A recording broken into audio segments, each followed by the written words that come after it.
longer. And it's easy. Pick the bouquet, the delivery date, and you're done. Mother's Day is May 10th, so don't wait. Go to Books.com, use code CANTY to get 25% off. That's BOUQS.com. What's up, my friends? This is Francisco Lindor. This is Devin Williams. This is Luke Weaver. Bo Bichette here. You're listening to the home of New York Mets baseball. WHSQ and WCBS-FM HD2, New York.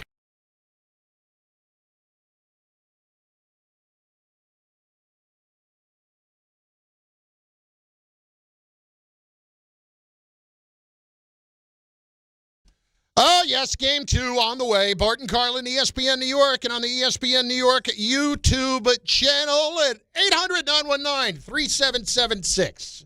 Catch a niner in there? Yeah, you did. You look like this shirt and pants combo is it? First of all, it's not linen. It's a very light fabric, and it almost looks like if I put a safari hat on you, you could have your own animal show. That's what this color is. It is a tan with a zip-up, quarter-zip, short-sleeve shirt. I don't even know how else to describe it. And you can zip it up from the side. Like, what is that thing? What is this outfit? What is this all about? Comfort. That's what you mean. That's fair. It's like having on pajamas, man. What you talking about? That's fair. I actually have the matching shorts. So this is because I don't gatekeep. I bought this a couple years ago. This is actually all the pockets and stuff is good for when you're going on vacation and you need different compartments and zippers because it kind of basically has a kangaroo pouch here, but it has multiple zippers and different things you can go in. I wear this, but it's super comfortable though. But I like your whole out in the wild theme. We can call it like Negroes in the Wild. We can call that the name of the show. No, that's not what I was calling it. No, it's like I'm like the Black Dora Explorer. So I could be like on a safari. You know what I'm saying? All I need is a little hat with the thing that can zip up so it don't fall off in case I get thrown through the white water raft. It's the color of chased by the hippo. It's the color of this outfit that makes me think that you could tell me about the life of a giraffe. I can. It's called Negroes in the Wild. You know what I'm saying? I think we got a new segment. How about just guys in the wild? No, we got a new segment. It has nothing to do with anything else. We got a new segment called Negroes in the Wild. Listen, because if Dora the Explorer was there, right, she would not have on the rainbow threes. You make me regret these so are many pink, things these are pink. in my life. Describe the Jays. My bad. What? I got to put the camera. Okay. So you got the pink, purple, blue. Just like, you ever had you had the passion fruit truffle Skittles? Yeah. You know what I'm saying? So these are those. You know what I'm saying? That's what your shoes look like. So, like, Dora the Explorer wouldn't have the J's on in a while, but black people wear J's everywhere. Most comfortable shoes in the world, especially the threes, because I got wide feet. So the threes are the most comfortable. So, yeah. Appreciate you. Negroes in the Wild coming soon on Tubi. It has nothing to do with being black or white. It's the color of the outfit. Yeah, but what I'm saying is is a tan. You look like somebody who is leading a safari if you had a hat. Really, I'm making a political stance. This is the same color of the suit that they tried to fire Barack Obama for. So I was like, you know what? Let me support Barack. Is there an actual off-ramp I could take in the studio right now? Is there a ledge I could jump off? That's what it feels like in the moment. It's Bart and Carlin on ESPN New York, on the ESPN New York YouTube channel, where you can be a part of it by, just chiming in on the chat. Feel free to go ahead and do that, and feel free to be a part of the show at 800-919-3776. As we get ready for Game 2, let's annoy you a little bit, and here's how I'm going to do it. Is this one of the best Knicks teams that we've seen, not just in this era, but like in the last 40 years? Yeah, I know what I'm including there. But look at what's going on right now. And I don't mean to jump the gun, but I'm going to jump the gun a little bit. When I start to look around at what the layout of the Eastern Conference is, and now I understand what's going on with the Knicks and how they're playing differently and what their talent level is and what their depth level is, exactly how should I treat this? Because it's an uncomfortable place. I haven't been here before.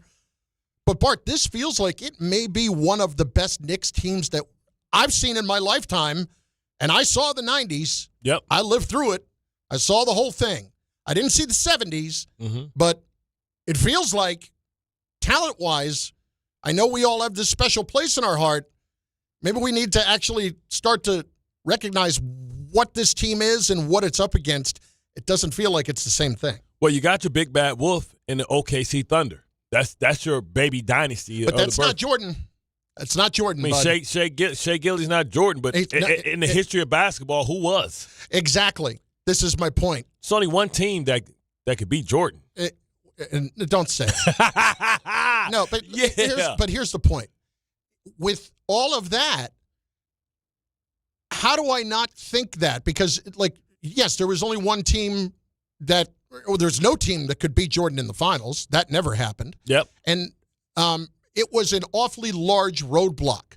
So when I put everything together, please don't try to tell me that this Knicks team doesn't have more talent than the Knicks team of the 90s, because it does. So you're saying, you're saying Karl Anthony Towns is talent-wise? Well, maybe. Listen, we have you. Patrick could shoot I'm sorry. three. I heard Knicks fans for 35 years complain that Patrick Ewing didn't play with anybody. Are you going to tell me now that this Knicks team isn't more talented? That Patrick Ewing, the best player he played with was John Starks or Derek Harper or Charles Oakley or guys like that. No. Those are gritty, tough players. I'm talking about pure talent. This overall is the best Knicks roster that we've seen in 40 years. Well, and that's just fact. Well, let me ask from the you way this. it's standing up right now. Well, let me ask you this. Is this the Knicks' best chance to win a championship since the last time they won a championship? Oh, there's no question it is. Listen, their best chance to win a championship was 1994. And I can't sit here and tell you that this is their best. Let me back off of what I just said, okay? I didn't mean it like this is their best chance. I'm saying in the moment, comparatively speaking, I would say, yes, it would have been their best chance. Now, the 94 team literally went to Game 7 of the NBA Finals. So, obviously, that was an amazing chance to win a championship. But it wasn't there was their one small window when Jordan was not involved. So, when you had that one small window, you couldn't quite get over the hump. I am starting to believe a little bit more in the window that exists at the moment. I mean, because we've had multiple windows. We had the Carmelo era with Jason Kidd. Then we had with the LJ. That's not no. The 1 year when they won 51 games. And I understand this team's better than that team was. And those two players. Stoudemire doesn't hurt himself. First of all, it wasn't Kidd in his prime. Yeah. It was Kidd at the end. Right. But it's nothing against Melo. Stoudemire was nowhere near his prime and was hurt all over the place. He had basically a great half season with the Knicks. Well, what about the LJ, Allen Houston, Sprewell? That was a very talented team that went to the 2000 finals, or the 99 finals. It was also the 8th seed, and it was a short season, but it was also the 8th seed. It took them time to mesh. A lot of new talent to get there. Okay. So basically what you're saying is this may be the best Knicks team that we've seen in recent history. Why not? Please tell me why it's not. Because, and listen, I'm the same guy, and I understand what I'm doing here, okay? I'm the same guy that was skeptical about this a few weeks ago. But why was I skeptical? Because of their style of play and how they demanded to play. And that frustrated me. And I look at the Celtics right now. The Celtics are home because they were arrogant in the way they played. They were only going to try to beat you by launching threes, and we were only going to play in one specific way. The Knicks were only playing one specific way for a long time this season, and it wasn't allowing you to see the best of them. Now you are seeing the best of them and what they are capable of. You just want to skip to the good part? Like I feel like after having such a great and listen, all the series in the playoffs are early now. But sometimes when we coming off round one was amazing. I don't think anybody didn't have a tough game in round one. Seems like round two is going to be a little maybe potentially walking apart. I mean, listen, it's off game one. LeBron, and I don't want to speak too much off of Philly playing in a game 7. Tonight, if this game's not close, this is going to be a walk. Yeah. this is going to be a walk. It'll be 5 at the most. And then we hopefully can skip to the good part. It's rare that we ever get what we've been waiting for. Well, we've been waiting for this because they were getting physically beat up by that team all season and got punked by them. Yeah. I'd be very curious to see what it looks like playing the way that they play now when you have completely changed your style and you're maximizing what your talent is on all of that. Because let's be honest, Knicks got 2 years to try and win a championship. And then it goes bad. Jalen Brunson gets older. He has to get more money. He's finally given and paid what he's worth. You got to make a real decision on Cat. If you're going to pick up, he's eligible for the opt-out or $60 million a year, like coming up pretty soon. Time is a ticking. This isn't a team that's at the beginning of their window. This is a team that's near 3/4 done for their window. I mean, I hope they have that same sense of urgency. I assume they do, because the reason why you fired Tibbs is because you realize you got to get. I forgot. Maybe it was Will Smith was talking about how hard it is to go from 90 to 95, like to go from good to great. Basically, what he was saying. Yeah, he was like, you can get to 90 pretty easy. He's like, man, but get from 90 to 95, man, it is tough because you've already doing all the good things to get to 90. To get to 95, you almost got to be perfect, and that pursuit is challenging to go from good to great. But that's what you have to do if you want to win this championship. And the Knicks have been good. They got to go from good to great. Because let's just say they do beat the Pistons, whatever. They got another opponent, man. Whether it's the Spurs, who got an alien who you better get Wemby now. Because in 2 years from now, he may be unstoppable. Like, he may be the Jordan, he may be the Shaquille O'Neal. Like, it's nothing we can do with him. He dominates the game so much that it's nothing we can literally do. We just have to hope that his players and his teammates around him get so expensive that they get big money everywhere and they basically get disbanded. Yeah. So if you're the Knicks, you better get in while the getting is good. And if I'm going to believe they're going to do that, I don't think next game shouldn't even be a contest. So think about for a minute how close they came to winning a championship when Jordan was out. And where they got to with that roster that we would all agree was not nearly as good as this roster. People can talk about the toughness. You got to remind the people of what that roster was. Well, we're talking about a roster that basically your number 2 offensive option would have been John Starks. Besides Ewing, and I'm never going to downplay the greatness of Patrick Ewing, okay? But beyond that, the complaint about Ewing was that he never got another superstar to play with. Right? Did Ewing ever have? Did he play with Allen Houston? He didn't play with Allen Houston. He did toward the end, before he got traded, because Allen Houston to the team in '99. Patrick was hurt in '99. Okay. When they didn't make it to the finals, okay. Or when they did make it to the finals, but Ewing had broken his wrist. Gotcha. But can't shoot with his left. Not. I remember seeing him work out and awfully try quite a bit to try to get there. But, I mean, we're talking about, just to refresh everybody's memory, other people on that roster who were the big factors. It was Starks, it was Charles Smith, it was Oak, it was Derek Harper. Derek Mason went there? Anthony Mason was there. Anthony Mason was there. Greg Anthony was there. But the biggest argument about that championship Game 7 was Riley left John Starks out there to go 2 for 18 and didn't go to somebody like Rolando Blackman. And why did he do that? Because John Starks was his best option and because he had gotten him there. So here's my point.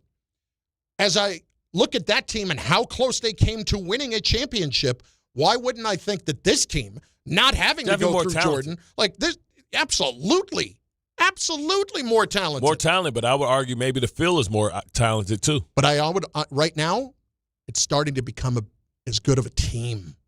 Like, everybody romanticizes those teams because of the toughness and the grit of the 90s Knicks, and it was such a wonderful time for all of us, and the Starks dunk over Jordan, which really wasn't over Jordan, which the Knicks lost the series anyway, and those great moments, well, if it wasn't for Charles Smith, well, the Charles Smith thing happened. Finger roll. It happened. Did he finger roll? That was Ewing. Yeah, Okay. there was Charles Smith and Ewing. Both. Missed little bunny shots. This is the point. This team is starting to take the shape of not just more talented, it already is, but also a better team in how they play together.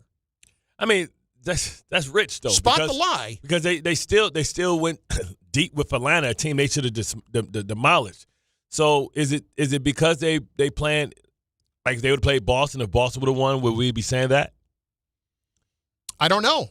We might be saying, listen, all I can go off is they have changed the way they play. Yeah. And I will acknowledge have the opponent gotten easier? I think it's probably a combination of both. I'm not going to acknowledge. Listen, I'm not going to make this out like they're beating world beaters here. Okay, they're not. The Hawks were. It should have been a hell of a lot easier, and the way that whole series went really proved that because they had 2 1-point wins, and the rest of the games they lost by 30. The Knicks have won the last 4 games by an average of 33 points, and it coincides with changing their style of play. Or at least going more and more. Taking the ball out of Brunson's hand? And putting it through Cat. Mm-hmm. And thus maximizing Brunson more. Not taking as much energy out of Brunson after having to bring the ball up and down the court and not having to constantly worry about where he's getting the ball. No, get him the ball. Not where he's got to get the ball to somebody else. And it's not him standing around 1-4 either. You see my point here? I do. The talent is certainly better. Yes. And it's starting to come around as a team, the way they're playing to be better. Well, that's dangerous. But yeah, I still would go with to ask the New York fans, how much do you trust this team? If you had to bet something that's important to you, would you put it on the line because you believe in this team? Well, the first thing I want to know is, yes, I do want to know that. I absolutely want to know that. Are you buying or have guys around here and teams around here just been hurt too much? Just think about this. Think about whatever your own personal uncomfortable number would be to wager, okay? What would you put on the Knicks right now to win? Let's just say win the East. Win the East. What is the uncomfortable number that would make you? I'm not going to say that's going to bankrupt you or item. No. Or item. Sure. Not the uncomfortable number, not the number that's going to bankrupt you. Just the number where you're going to feel it if you lose, but you're that confident in what's going on right now. Like, am I putting BJ up for it? Your son? Yeah, my oldest. The oldest. The oldest. Am I putting him up? I don't know yet. Definitely ain't putting Bryce and Gigi up for it. BJ, yeah. I can't wait for this to be played in Emancipation Court. I want to be divorced from my parents. But I do want to know this: is this the best Knicks team that you've seen in a long time? Is this the best Knicks team of this era? We got a lot of young. This is the best Knicks team since when? We got a lot of young listeners. For them, is this the best Knicks team you have ever seen? Listen, if you are age 35 or below, this is the best Knicks team you've ever seen. This is absolutely the best Knicks team you've ever seen. But if you're in the 40s, you've got to start to be honest with yourself and not just look at it through rose-colored glasses, so to speak. But if you're 40, you've seen Lucy move the football. You have. There's a lot of scar tissue in New York, man, for all sports. But you also know that there is a romantic feeling about those 90s Knicks. Yeah. There is a romantic feeling about those 90s Knicks. I think we remember them differently because our memories aren't that good. I think we remember them the way we want to remember them. It's like anything in life. When you think about old relationships that feel like they were great and what did I bail out of that one when in actuality it wasn't as good as you thought it was. I'm not saying that the Knicks weren't as good as you thought they were. What I'm saying is you do tend to romanticize things as time goes on. Did they beat the how many times did they lose to the Heat? They went back and forth with the Heat. Like they had the series with the suspensions where they lost to the Heat. When Van Gundy grabbed the leg. They had that. They had when Chris Childs and P.J. Brown got into it. and one flipped. P.J. Brown basically flipped him, and then people are leaving the bench. They had all kinds of issues like that popped up. Then they had the Knicks winning Game 7 or Game 5 against the Heat in Miami on an Allen Houston shot that bounced in, off the back of the rim. Was the LJ 4-point play against them? That was against the Pacers. When they went to the finals in '99, but that was against the Pacers. Listen, the point is, it was Game 4. Point is, if you're looking at this logically, not with your romantic glasses on. Emotionally. If you're not looking at it emotionally, you're looking at it logically, please spot the lie for me. 800-919-3776. Is this the best Knicks team that you've ever seen? When you consider how they're playing right now. And we'll take calls from all ages, okay? From all ages. It's from your perspective. I don't expect the people in their 60s and 70s to tell me that this is a better team than the ones that won the championships. I don't expect that to happen. And when you had that level of talent, you had Clyde, you had Pearl, you had those guys. That's more talent. That's a lot more talent. That's a lot more talent. So when you go across the board like that, I really am very curious what people have to say about this at 800-919-3776. Is this right now the best Knicks team that you've seen in your lifetime? And the Knicks' best chance. Charlie Ward was who he flipped, not Charles. Okay. And the best – come on, Charlie, you're a football player, man. You're supposed to be getting sacked like that, dog. I mean, and is this the best Knicks team? Is their best chance to win a championship? Antonio Pyers, 82. I'm 45. I remember those 90s Knicks, and they were legit. Not saying they weren't legit. Not saying they were a bad team. I'm saying this one is more talented and maybe starting to roll into being a better overall team. It was a different time then. You could tackle people. If you're making your starting five, how many of these players coming from this team? There's people right now that are having some kind of – LJ was old as hell. He had the bad back. LJ had the back. Yep. LJ got here, and he was still in his prime, but LJ's prime wasn't a long, long time. Yeah, his back was bad. Because of the back problems. But Charles Smith, like Caesar and Huntington, oh, God, no, Charles Smith memories. I was at that game. Oh, my God. Oh, man. Yes, Ted Turner passed away. Oh, man. 87. Yes. Wow. Apparently just came over a few minutes ago. Wow. 800-919-3776, 800-919-ESPN, and also over on the ESPN YouTube chat where you can watch the show. You can be a part of it. There's a lot coming today. We've got Am I the Nozzle later this morning. We've got Tim Bontemps coming up. Tim actually picked the Sixers in this series. So we'll get into that with him a little bit later on. What's the name of our show? The Negro what? I forgot what I said. It's not important. Bart Carlin on ESPN New York. Ray, it's a little early, but I think this is a good time to step away for a moment. Programming alert.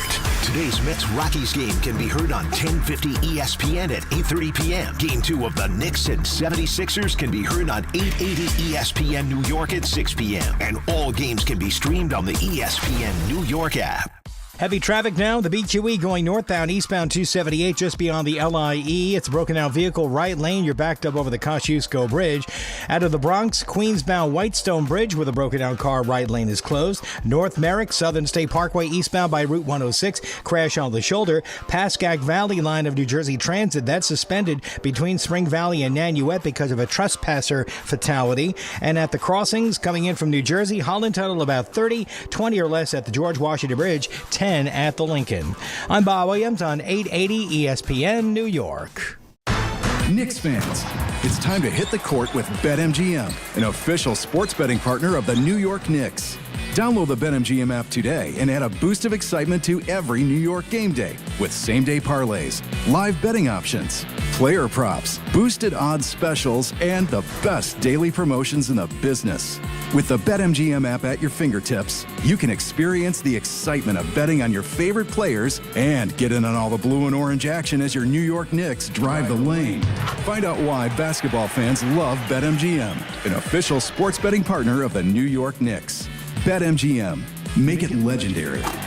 BetMGM and GameSense remind you to play responsibly. See BetMGM.com for terms. 21 years of age or older to wager and physically present in New York and New Jersey only. Subject to eligibility requirements. Gambling problem in New York? Call 877-8-HOPE-NY or text HOPE-NY 467-369. For New Jersey, call 1-800-GAMBLER.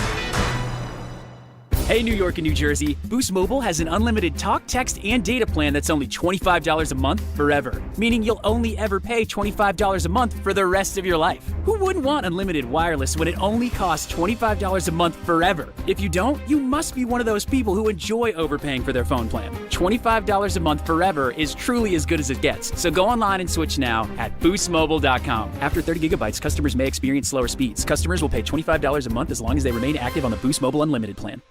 Mother's Day is coming, and you gotta show love to the mothers in your life. Between my mom and my wife, who is now a first-time mom, I got a lot of appreciation I need to show. So yeah, Mother's Day matters, and you gotta get it right. That's why I'm sending farm fresh flowers from the Books Company. Right now, get 25% off with my code Canty. Books flowers are cut fresh, so you get bigger, brighter blooms that last way longer.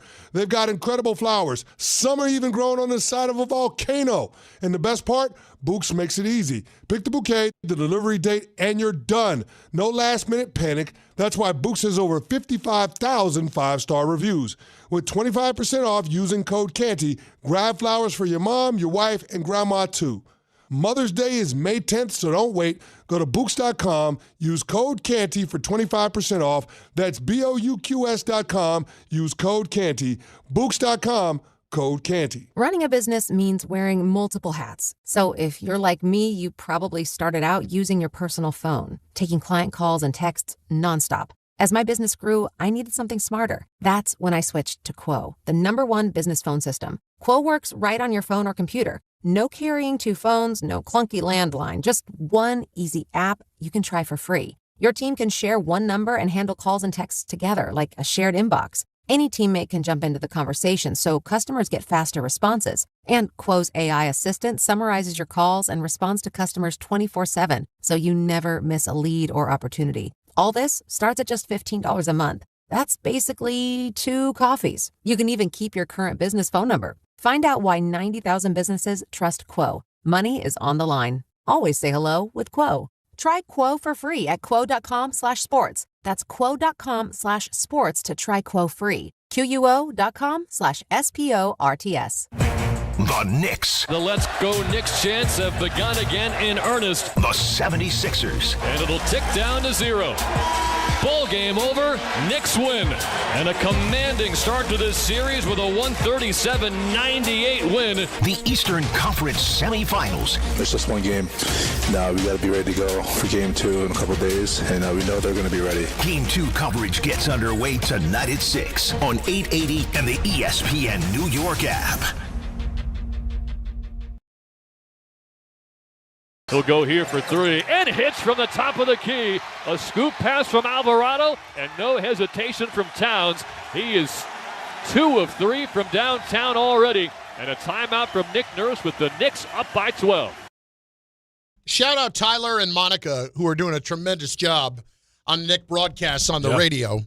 It's Bart Carlin on ESPN New York and on the ESPN New York YouTube channel. Of course, that game 2 will be here on ESPN New York this evening. And a programming alert and a reminder, if you will. Tonight's Mets-Rockies game can be heard on 1050 ESPN starting at 8:30.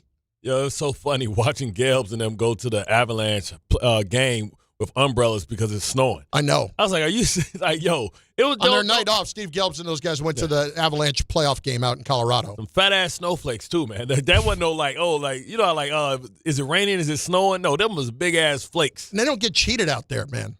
Here's the other thing too, though. My brother lives somewhere out there, nearby out there. Yeah, one of them.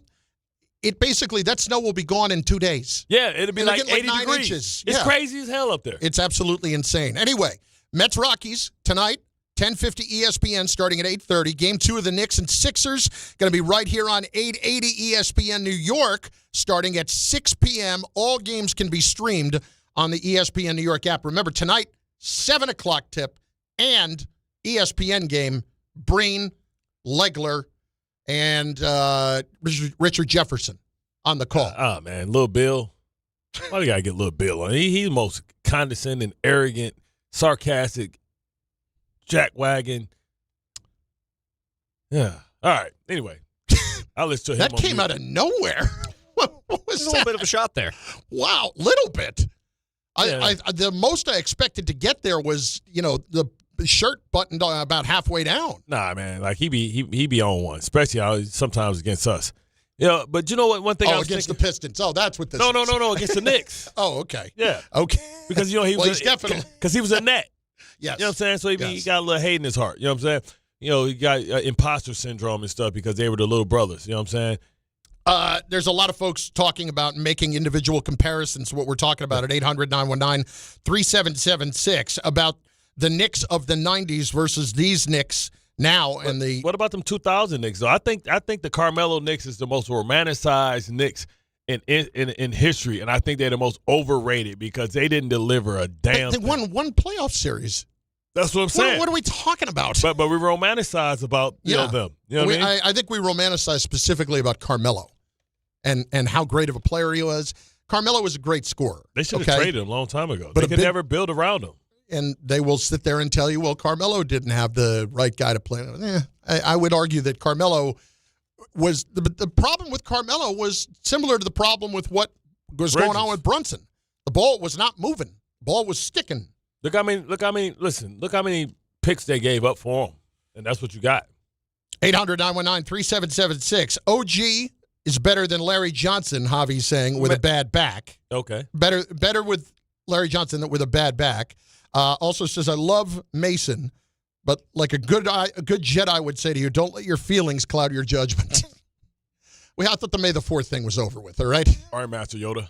Let's hit Dave and Elizabeth to start today on ESPN New York. D, what's going on, dude? How are you? Dave, how old are you? I'm 39. You're 39, so you didn't really see the 90s. Yeah, you can never tell with black people. Nah. No, It's not about black people, Bart. It's about the fact that I don't know how old David is. But you saw him and you couldn't guess. Negro spirituals is back, right, Bart? He got that Anthony Hamilton cheek hair though. You know what I'm saying, on his little beard. You know what I'm saying, on his cheeks got that Anthony Hamilton hair. Bart. All right, Bart, you done messed up. Don't make me come for that long ass neck of yours, Paul. No Diddy.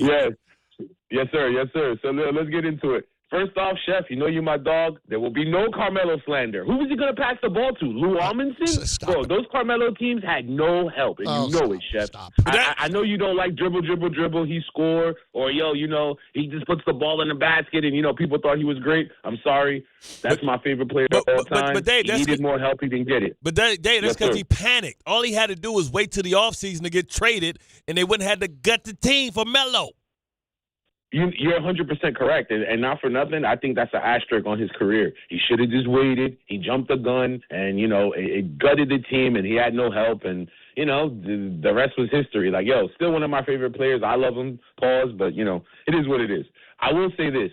This new Knicks team is like one of the best teams, and the only reason why is because of today's day. The way the players are, the shots, the abilities, things of that nature. Those 90s Knicks were hard, pause, and I used to watch them with my older brother because, my brother idolized Jordan, and Jordan used to kill us as a kid, and I used to watch it with my own two eyes. So, yeah, those 90s teams were great, but they weren't physical to go against Jordan, and, Pippen came in there too, and he destroyed us. But I hope we play a good game tonight.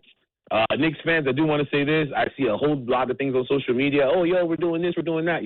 Pump the brakes, man. Chef, let them know. Everybody calm down. Take your time. This is a big series. It's a heavyweight fight. I understand all of that. I don't know that it's a heavyweight fight. I think next round would be a heavyweight fight. I don't know that this is a heavyweight fight. Damn straight next. I'm not slandering anything, okay?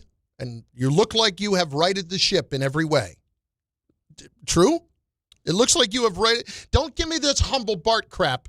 Don't give it to me. You've won 4 in a row. Both teams play hard. You have straightened. Shut up. Both teams play hard. Shut up. The real Bart never said that. Never said that. I might spend $10,000 to sit front row next to Tracy Morgan. Scoot over, Tracy. Move that big ass chain out my seat. I got news for you. You're gonna spend more than $10,000 to do that. No, because I'm me, then I'm gonna spend $10,000. You know what I'm saying? It's gonna be $20,000. I can't get 30% off. With what the celebrity level is going to be next round? I'm not saying you're not a celebrity. It's gonna be the same people. You're a star, baby. But what's that little dude that I can sit next to Justin Tuck. I know I ain't win no Super Bowl, but I'm gonna pay. They sitting there for free. Super Bowl ring buys you a lot. Yeah, that's true. Damn. They gonna say, Bart, we got a seat for you in the 300s. Damn. Don't worry, we got a cameraman up there. You go. They'll find you. There'll be a picture of you and Sal Pal up on the screen. You'll be like, can't wait. I'll be up in the rabbit. Hey, everybody. Where is he? He's up there in 417. Yeah, seat 313. Jose in Connecticut on ESPN New York. Jose, what's going on? What's up, y'all? Listen, man, shout out to the chat because yesterday they had my back on that whole MB stuff. So I want to give this chat a quick shout out because they cooked y'all yesterday, man. But I want to answer your question, Carlin, because see, I got to disagree with you again, and me and you are usually in lockstep. The whole thing with Melo, like that was my favorite team, probably the 97, 96 team was great, and then that 2013, they had a better regular season than this team. But Melo, man, like and that's my point on this team. This is like the most healthiest. Right, like in the last few years that this team has been, knock on wood. So like that's why we have high hopes because the Randall Hartenstein Knicks kept getting injured. Melo, he kept having Stat injured. He had Tyson Chandler injured, Jerry Malin in the playoffs. So it's not fair for you to be like, oh, they're overrated. They were like that 13 team was great, and then Stat got hurt again. Chandler got hurt his shoulder, everything. So it's like bad luck, and that's my point was this is not just talented team that I think we've had, but healthy and knock on wood, hopefully it stays that way. So like I said, we've been dealing with like those Randall injuries and Mitch. So I think that's getting us the most excited about this team. We're like on all cylinders at the moment, So hopefully, don't speak too quickly. OG and Mitch got a history. Yeah. Only thing I'd say to you, just now, man. Listen, you can tell me all about that stuff, right? And about the injuries and about all that stuff. Part of it. What that is part of it. And it's also an excuse. That's like me saying we didn't beat the Steelers. It's the truth. It's the truth. It's like me saying we didn't beat the Steelers because Chris Jenkins was hurt 2 years in a row. Could be true. The second best player being hurt is in the. Can I ask you a question? Got hurt, Can I ask you a question? Lost. Who did you lose to? Who did you lose to in 2013? You lost to the Pacers. Talk about the Pacers. You lost to the Pacers. They lost their two best players. Tyson Chandler was hurt. No, I understand. Allow me to remind you of the Pacers starting lineup that you lost to in 4-2 in 6. Okay. 4-2. Paul George, George Hill, Roy Hibbert, Lance Stevenson, David West. He can ball. Well, he can ball. Not at that level. Yeah, I was just trying to help y'all out. It just wasn't in the playground. This wasn't down at Rucker. Okay, Lance could ball there. And he had plenty of ability, but it never got to the level it should have. Lance make you dance. Bart Carlin, ESPN New York, 800-919-3776. More on the ESPN New York chat over on the ESPN New York YouTube page where you can watch the show right now. Like I'm seeing names like Raymond Felton come up here, and I can't with you. I can't. In the chat, when I see Raymond Felton, I'm out. I'm out. He did have Raymond. Who does Starberry play for? What was his roster? I got to go back and pull up the whole thing. Starberry had because he was before Melo, the Melo thing. Yes. Was he he wasn't with Eddie Curry and Jamal Crawford, was he? I believe he was. Marbury with the Knicks. It was from which years was that? Because I remember when he got traded. 04-05 was the year that was his first year. Got traded in 03-04. Okay. The team, the 04-05 Knicks that he played with was a bad team. They only won 33 games. Damn. Is that the Isaiah Thomas reign? No, not yet. I don't believe. Let's see. The Knicks were bad mostly during Marbury. They were all bad during Marbury. 23 games the next year. Damn, Starberry. Again, he's remembered so fondly. Your computer's working, so you can try your Google next time. Hey, Tom. Tom's on the phone. He's my Alexa. That's how you say use my Google. That's how I do it. Hi, Bart. Hey, Tom. I need to know something. Sale GP is the ultimate race on water where international teams go head-to-head in F-50 catamarans flying over 60 miles per hour. You think you know who's taking the win in Bermuda? Well, make your pick on the ESPN New York app, and you'll be entered to win an exclusive meet and greet with SailGP athletes at their team base at the Mubadala New York Sail Grand Prix. Make your pick now. Get closer to the action with SailGP. SailGP, high speed, high stakes. It is the ultimate race on water. Landing in New York, May 30th and 31st. Bart Carlin, ESPN New York. What has you the most concerned with Game 2? Want to hear from you on that. 800-919-3776 and be involved in the chat. And there is certainly one big reason to be concerned tonight. We'll explain what it is next on ESPN New York.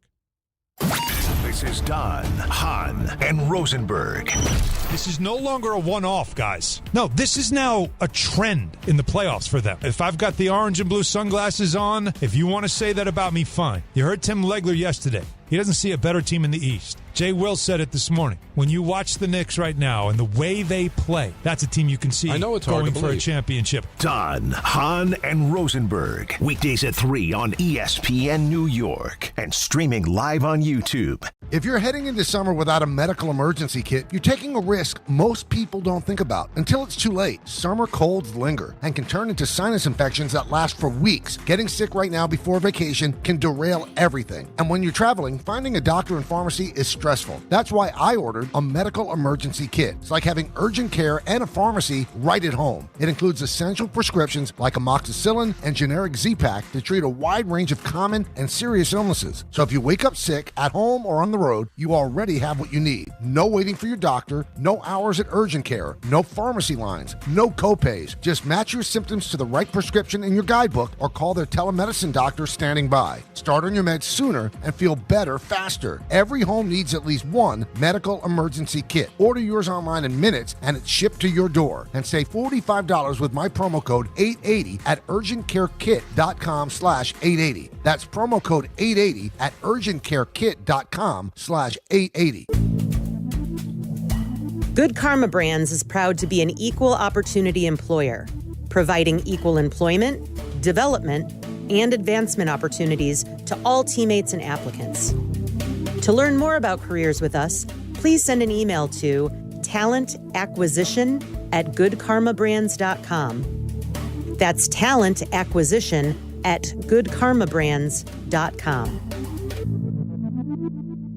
Smalls here. If you're heading into summer without a medical emergency kit, you're taking a risk most people don't think about until it's too late. Summer colds can turn into sinus infections that last weeks, ruining your perfect vacation getaway. And when you're traveling, finding a doctor and a pharmacy, it's stressful. That's why I ordered a medical emergency kit. It's like having an urgent care and a pharmacy at home. It includes prescriptions like amoxicillin and generic Z-Pak to treat a wide range of illnesses. So if you wake up sick at home or on the road, you have what you need. No waiting for your doctor, no hours at urgent care, and no pharmacy lines. Also, no copays. Match your symptoms to the right prescription in your guidebook or call their telemedicine doctor. Start meds sooner and feel better faster. Every home needs a medical emergency kit, so order yours online in minutes. It's shipped right to your door. Save $45 with my promo code SMALLS at urgentcarekit.com/smalls. That's promo code SMALLS at urgentcarekit.com/smalls. Prescription required. Always consult your doctor to determine if this product is right for you. Evan Cohen here. PayPal is now the official peer-to-peer payment sponsor of the NFL, which means all the money moments that fandom creates, whether splitting tailgate costs or chipping in on tickets and game day food between friends, are covered. Wherever the game is played or watched, PayPal moves with fans. You can send money through text, email, or directly to your friends with eligible accounts on Venmo. Just download the PayPal app and share all the moments that matter. Account with PayPal is required. Not available in all regions where PayPal operates. Progressive presents ways to save money that aren't bundling your home and auto insurance with Progressive. I can't believe the deal we got on these seats for the game. Wow, they must be pretty high up here. I think my ears just popped. Yeah, here, put this on. Is that an oxygen mask? An official team oxygen mask. Well, I can kind of see the field. Good, your senses are still sharp. You're going to need them for phase 2 of the ascent. Don't save money by sitting in the nosebleeds. You could save hundreds by switching to Progressive. Get a quote at Progressive.com. Progressive Casualty Insurance Company, affiliates, and other insurers. Not available in all states or situations. Sail GP is the ultimate race on water, where international teams go head-to-head in F-50 catamarans flying over 60 miles per hour. Think you know who's taking the win in Bermuda? Make your pick on the ESPN New York app, and you'll be entered to win an exclusive meet and greet with Sail GP athletes at their team base at the Mubadala New York Sail Grand Prix. Make your pick now and get closer to the action with Sail GP. Sail GP, high speed, high stakes, the ultimate race on water. Landing in New York, May 30th and 31st.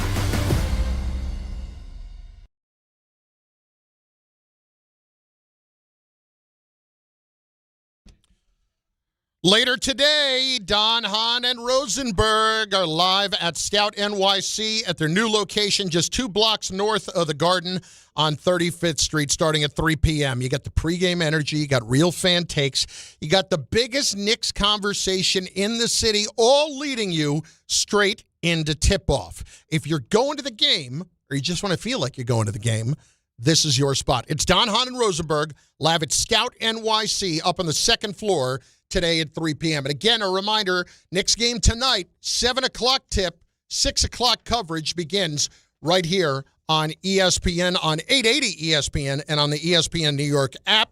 The Mets will be over on 1050 tonight out in Colorado. 800-919-3776, 800-919-ESPN. There are people in the chat right now that are bringing up Jeremy Lin. Like, romanticize Linsanity. It was a stretch of like 3 weeks. It was glorious, Chris. It was 3 weeks. Let's not get nuts here with what we're doing. Let's understand what we're talking about. We're talking about this team right here and where it stacks up over the last 40 years, comparatively speaking. Now, if we're talking about one reason to be concerned tonight, you listened to Philly the other day, and that was a team that was clearly not all that concerned after losing one game, even though it was a game that they lost by 39 points. It don't matter how much you lose by. A loss is a loss. I think we kind of anticipated that the Knicks were going to have fresher legs, be able to run, have more energy. You can see the Sixers coming up short on a lot of things. That's usually an indication that your legs are tired.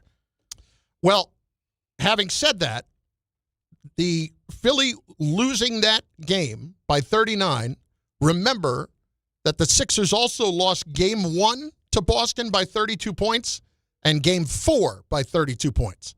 So when Boston went out there and shot the lights out, pretty much like the Knicks did the other night, and you had a team that was a more tired team and a more talented team, then you're understanding that a Game 1 is going to look like it did. It's a fill-out process, too. Does Game 2, I don't expect to look anything like that, but do I think that this is going to be a close game? Line's 7.5 right now. Do I think the Knicks are going to win by more than 7.5, or do I think this is a tight one tonight? Do you get? Odds would say that you get the good Embiid tonight. You get the good Embiid, you get the adjustment, you get the greatness of Nick Nurse, or therefore, some people think he's a genius or a good, super good coach, like in the Spoelstra type of realm. We talked about last series how they said Snyder pushed him because he did some unique things. Let's see if Nurse can come up with some similar. Let's hit Trey in Woodbury next on ESPN New York. Trey, what's going on? Trey, I need you to turn the radio down. What do you got, bud? Super good coach. All right, good talk, Trey. I can see you out there. Damn, Trigger. Dave, East Meadow. Was that Ice Trey? It was not there, Trey. What's up, guys? Great show.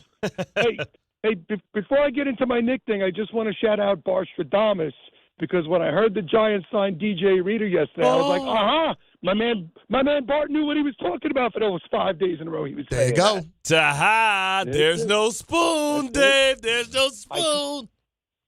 Hey, man, somebody's got to get you in the front office if you ever want a second job and more cheese on your taco over there. So, getting back to the Knicks, as we were talking about this conversation, because it's funny because it was doom and gloom after Game 3 against Atlanta. But you look at the roster from the Knicks in the mid-'90s, there's way more talent now. But like we know with your old Pistons, the NBA is a different game now. But if you ever had a Bridges or an OG to complement Ewing, because let's face it, Starks was a borderline starter in the NBA. He was more fit to be a six man. If they was Starks even as good as J.R. Smith? Oh, that's a good one. That's a good one. Starks was a great defensive player too. J.R. Come on, yeah. I mean, Starks was not going to make the kind of mistake that J.R. is going to make in a big situation. Starks is not. Starks may not shoot the lights out one night, but he's not going to hold. His head was in the game. His head was in the game, no doubt. Yes. But the thing that worries me most about tonight's game is just Philadelphia trying to muck it up, and we don't want anybody getting suspensions and this and that. So it's injuries. Interesting. I mean, you're not the only one who feels this way, Dave. That's an interesting point. Tom Bauer, I want to bring you in for a second on this discussion, and he's just finishing up on the phone call. But I want to bring him in because this is something he was talking about during the show. And I'm getting the sense more and more Knicks fans are starting to feel this way. There is a fear that Embiid is going to make some sort of a dirty play and that the Sixers are basically going to try to incite the Knicks somehow to cause an incident and to cause a problem.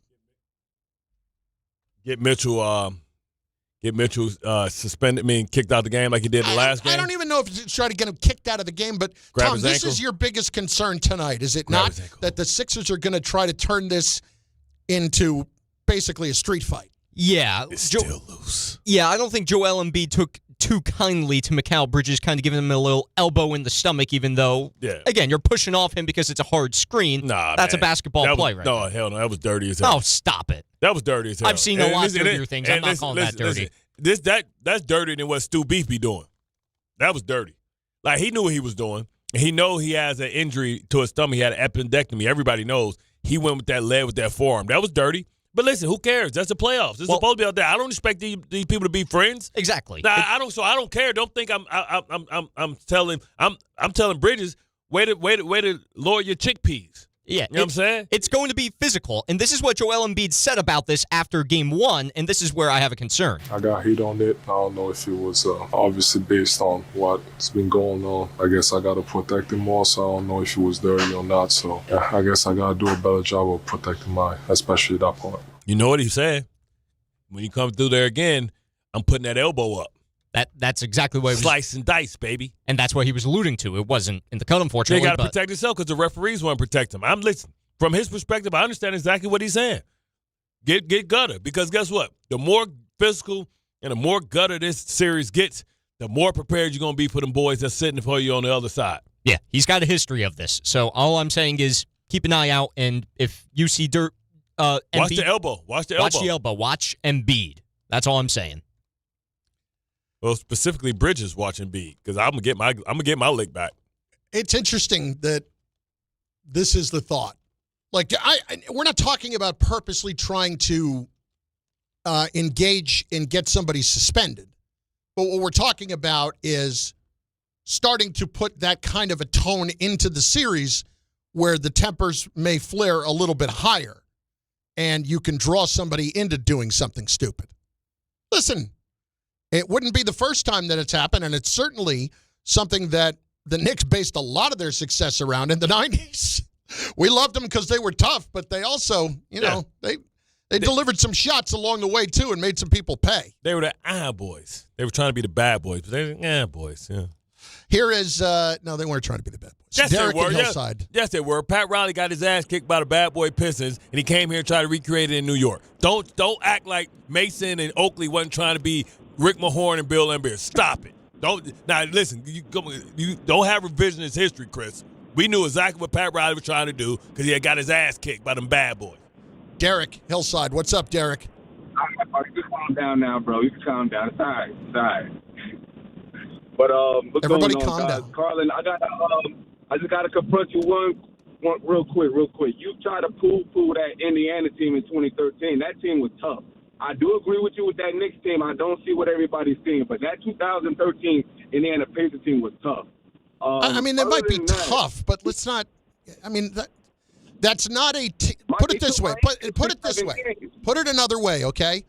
If you're going to come on and extol the virtues of Melo and the Knicks, let's just deal with facts. You won one playoff series. You lost in the second round to a team that did not have great talent. Fair? Fair?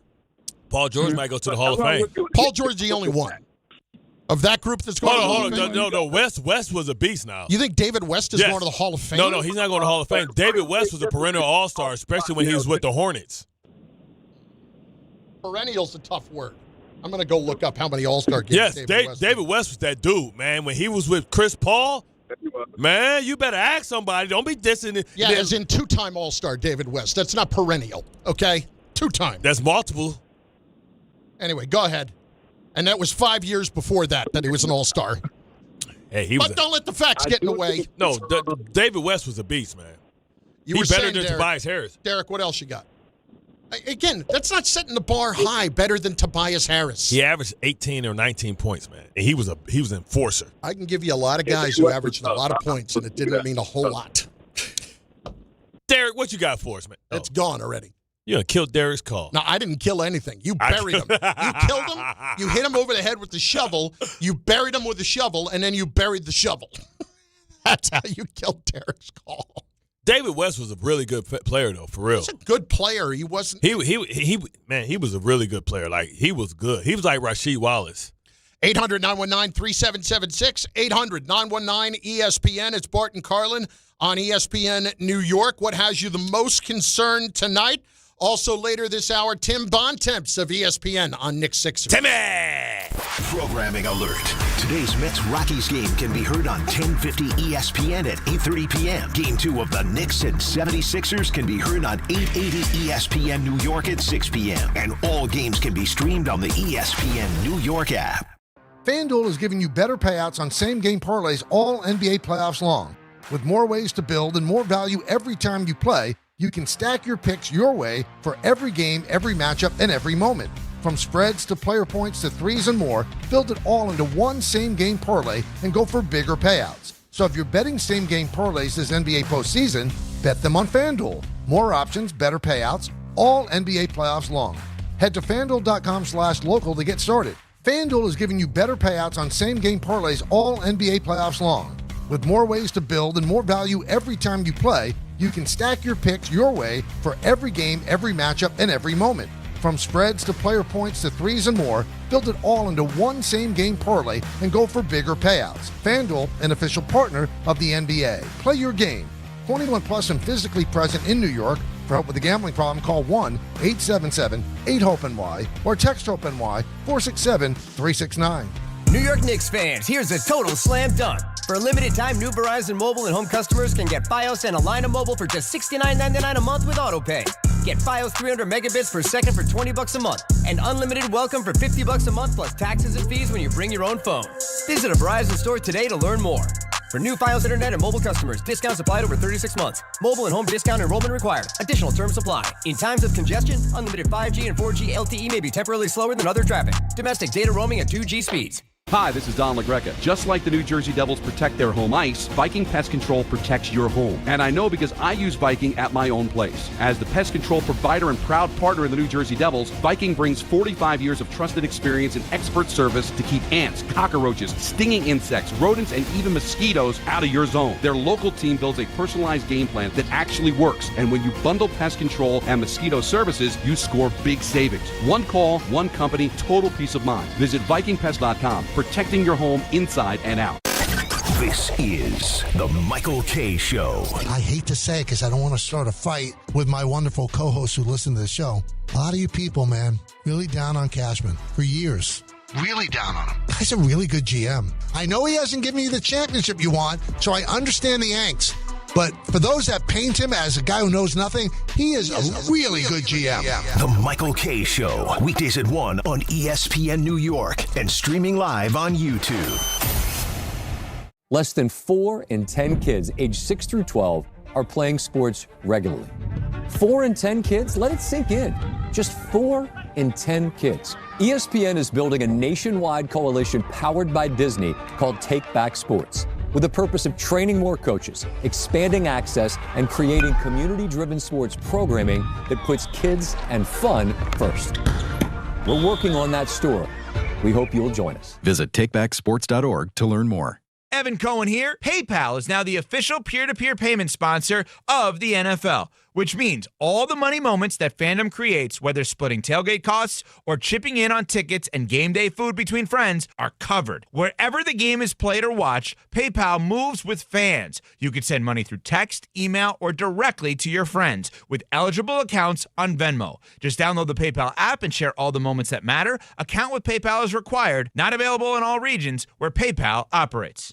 ESPN New York, now streaming live on YouTube. Subscribe today and watch the show. WHSQ and WCBS FM HD2, New York.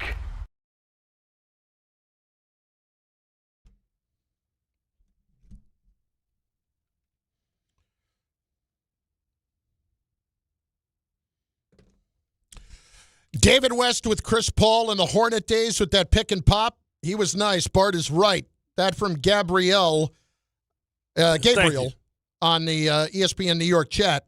Again, that's triceps fine. the size of LJ. That's also like 20 years ago. It's 07-08 that time with Chris Paul and the Hornets. But he was young then, so he was just getting to his own. He got paid big money to go to the Pacers. Man, he hit that three. He was a big, strong dude. Man, he's built like Perk used to be built. Johnny Blaze, I give Bart grace because he's from Detroit and it's his right to root for his home team. But he played for New York and gave us everything he had. Bart gets dual citizenship. Thank you. I'm rooting for them, man. I love the Knicks.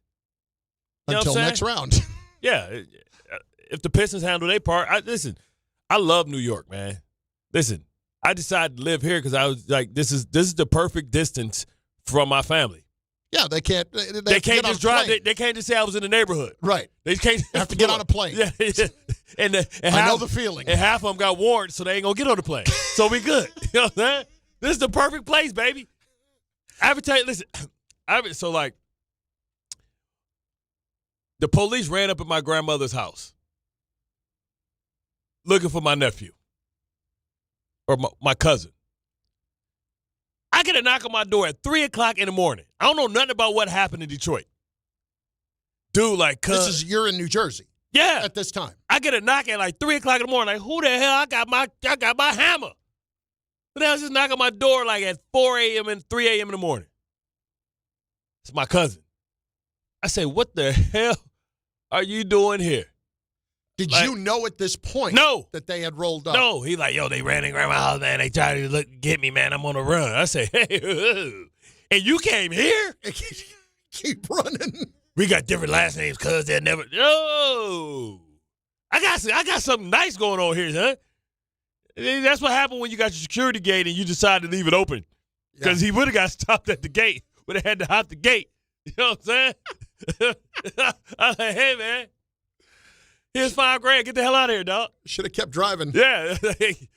Go to Canada, bro. You're a good man. You handed him $5,000. Hey, man. Get the hell out of here, man. I love you. Love you, but I got that door, y'all. So I am the perfect, listen, I got real life problems, man. Like for people out there don't know, like Warner Brothers owns the rights to my life story. Yes, they do. And they followed me when I first got over to Jets, whatever my story When is. did you sell that? Was it before you got to the Jets? Well, as soon as I got to the Jets, the story came out about like whatever. And then people did their research. Like, hey, this guy's pretty interesting. But well, whatever. But people are telling me I probably should have my life story instead of having it live like as a movie. I should have a mini-series like Everybody Hates Chris. Ooh. Because I got the uncle that was Chicken George. He was a crackhead. Then I had my uncle that was from Nam, like old boy on Everybody Hates Chris that's played by the dude from Different Strokes. You didn't just give up Raymond, did you? Raymond dead as hell. Oh, So yeah. it don't even matter. Yeah, Raymond. Yeah, Raymond could be in it too. Raymond was slanging them food stamps. That was back in the day, man. You sell crackheads was paying in food stamps. And if you was a drug dealer, who cared? As long as you got the food, it's worth the money. Man, I'm talking about drug dealers just walking around with knots of food stamps. Really? Hell yeah. I mean, crackheads didn't have money. What you think? You think when you on crack, you care about eating? No, I understand that. I'm saying I'm surprised that the dealers would accept food stamps. Hell yeah, they got to eat too. They was getting 2 for $1. A $5 food stamp is worth $5. It don't matter. So if I'm buying food, who cares? Okay. I don't care if you pay me in coupons if it got me free stuff. It's like I wouldn't want to be given a gift card, though. I got to use the gift card. I don't want to, you know what I mean? But if the gift card is just give me the cash. I can use that anywhere. No, but if a gift card is something that you really wanted and it's double, then you get 2 with the gift card. So let's say you wanted some Jordans and the crackhead say, I want $100 worth of crack. And then you're like, all right, what you pay me with? Money? I ain't got no money. I got this $500 gift card, though. You get 3 Jordans. That's just smart math. Okay. That's hood math. Okay, well, that's how we do math in the hood. I understand that. Dudes are paying for crack with that Land O'Lakes government cheese. Man, that government cheese back in the 80s, bro, everybody was buying it. Like they wouldn't help their neighbor out. They're like, hey, you can sell me your cheese. That cheese was like, go. That cheese would not melt. What? Oh, because it wouldn't melt. Yeah. Man, no, but it was cheese that you put on your, man, it's the best cheese ever on your I never had a better hamburger in my life. But when it touch, it's American cheese. Yeah. But basically I don't know. It's better than American cheese? No, I don't know what it is, man. Okay. No, American cheese. It could have been cheese. It could have been some cheese product. It's like some cheese product. I don't know. Yes. It looked American like cheese. cheese is not cheese. Yeah, it's probably like a cheese product. But my wife gives me a hard time because we had. She's from Northern California. That's probably why all of us got diverticulitis and stuff. All the overeats eating that cheese was gunk up in our cheese system. is American cheese. Let's not get it twisted. It bends and then hit the skillet. It hits the skillet. It won't melt. It'll just sit there. It just bend. It turned from fold in. It turned from light orange to dark orange. But yeah, so like people think I should maybe have it made into like a mini series. So how can you? It should be called Raymond's Dead. You didn't just give up Raymond, did you? Raymond dead as hell, so it don't even matter. Mom, I'm just playing because Raymond was her real dear friend, man. But I get it, Mom. I'm sorry. Did she give you a hard time about that? No, but I'm just saying I know she's listening. Okay. Listen, we keep it. Listen, we honoring Raymond by saying he dead, Mom. Don't start saying Bart speaking ill of the dead. You know Raymond was funny as hell. Coming around, man. On the first, man. I'll speak ill of the dead. Man, we had so my many Aunt damn Billy was a pain in the ass, bro. You know how many you know how many boxes of Captain Crunch we used to have, Fruit Loops. We had all the designer stuff, man. Raymond, like my mama, he'd come over there and say, hey, here you go. Nah, I sold this to your auntie, but don't worry about it. You call that a hood? We call that recycling. You know, the economics, the true power of wealth is the flow of money through one community. You know, that $1 go to you, go to Ray, go to him, come back. That's wealth. Man, that crack money was evolving. That thing was like a Texas tornado. Trey is in Woodbury. He's back. What's up, Trigger? Earlier. What's up, Trey? Trigger, you know about the food sounds, right, Trigger? Come on now, Bart. You already know EBT, all of that. OTC. Yeah, Come on now. We got all of that in the hood. See, but Trey, how old are you, Trey? I just turned 29. See, so Trey, you don't remember. See, the EBT card, that's different, right? That's like a credit card. See, so it's hard to move because you got to get somebody your credit card. You got to transfer. We used to have food stamps. We used to pull like, okay, so $1 was like brown, green was like 5, 10 was like blue, and red was the 20 piece. So just imagine how much easier it was to move the money because it was paper money. So all you had to do was hand the money out. Y'all little stuff y'all had to do triggers different than what we used to do. We used to walk around with that thing like we had a knot. Like, girl, he had about 2,000 worth of food stamps. He can feed my kids all month. Nah, that's tough. But you know the hood. We find a way around everything. No doubt. Don't listen. Don't get caught up like ODB did, putting his food stamp card on his album cover and then lost his food stamp. So I don't want you to get caught up, Trey. So we gonna move on. What's your question about Melo? Well, new checking in here on the chat. Bart, you're telling too many secrets. What's going on? My Melo point is, man, I just want to get Melo came up in the wrong time. It's kind of like, you know, when you meet that girl, but you broke. So, yep. You know, you can't really. It was too many Hall of Famers when he came up. First of all, he started in the West. You had Kobe, you had the Mavericks, you had the Spurs, you had all of those. You had KG, you had all of those teams out there, all of those Hall of Famers. And then he came to the East with LeBron, D. Wade, Paul Pierce, Paul George, Derrick Rose, those Bulls teams, those Heat teams. He wanted to come to the East. Yeah, he came to the East because he thought it was easier. He thought it was sweet over here in the East. Well, that was before LeBron had paired up with Dwayne and Bosh. You know, whenever he paired up with Stoudemire, though. Trey, whenever somebody makes this point, all this point does is amplify how your player wasn't nearly as good as all those other players you're talking about. He had to face this guy and that guy and this guy and that guy who were all better. Can I ask? Trey? Don't do that because Braun had Wade. Trey. Had KG. But he got Stoudemire. Trey, can I ask you this, Trey? Can I ask you this? Seriously. Is Carmelo and Harden more similar to each other than we think? No, Carmelo's a way better basketball player, and everybody that Carmelo never won MVP. Kevin, you guys, wait, hold on. I'm gonna let you talk. You guys' main sports aren't basketball, right? Am I correct? This is what I don't understand. Like, people always ask that, right? You didn't play in the NBA, and I didn't either. But I had college basketball scholarship, so I don't know if that qualifies me more to speak about it. I mean, listen. How are you qualified more than us? Right. To speak about it. Right. When you didn't play in the NBA either. Right. I always get confused with that one. Yeah, that one gets me. But James Harden is going to go down as one of the greatest three-point shooters. He's right up there. He's not too far from a lot of the top guys as far as three-pointers. He's an MVP. He's been to the playoffs more than Melo. He's won more games in the playoffs than Melo. Why isn't he singular? Because you don't associate Harden with winning the big game. And you don't associate Melo with winning the big game either. And I love Melo. Baltimore Melo. You know what I'm saying? What's your biggest concern tonight?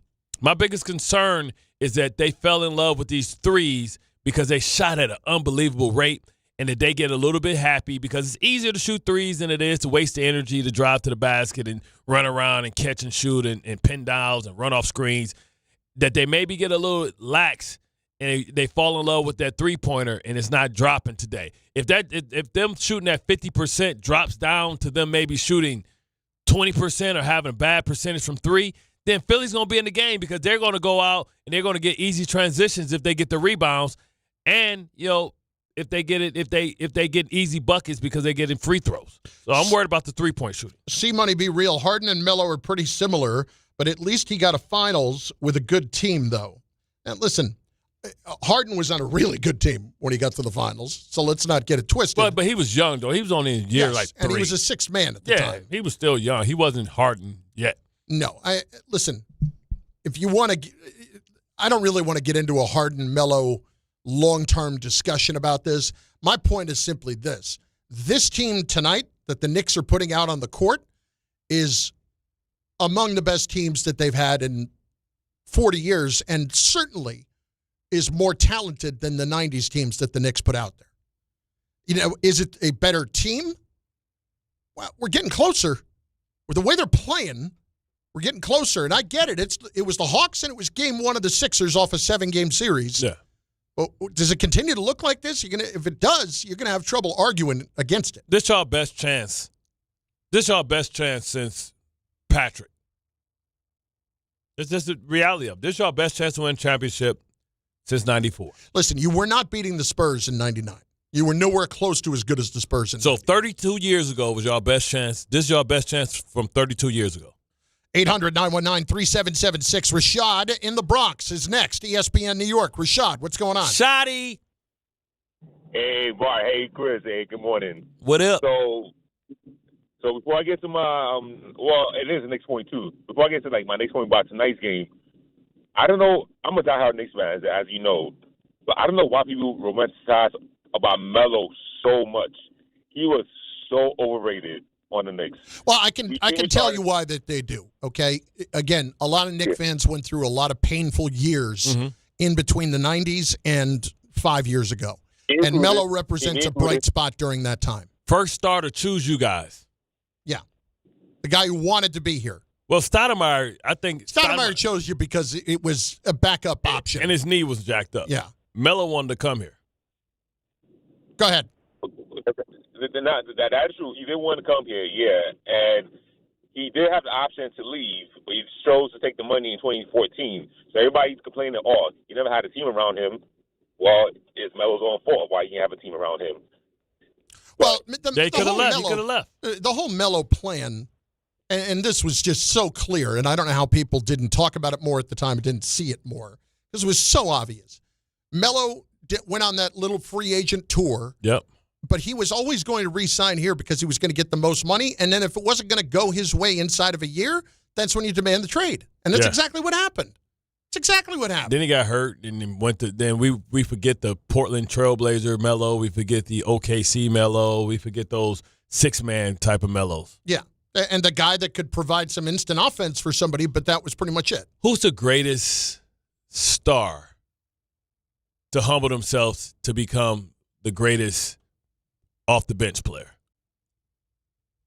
Oh man, you see what I'm saying?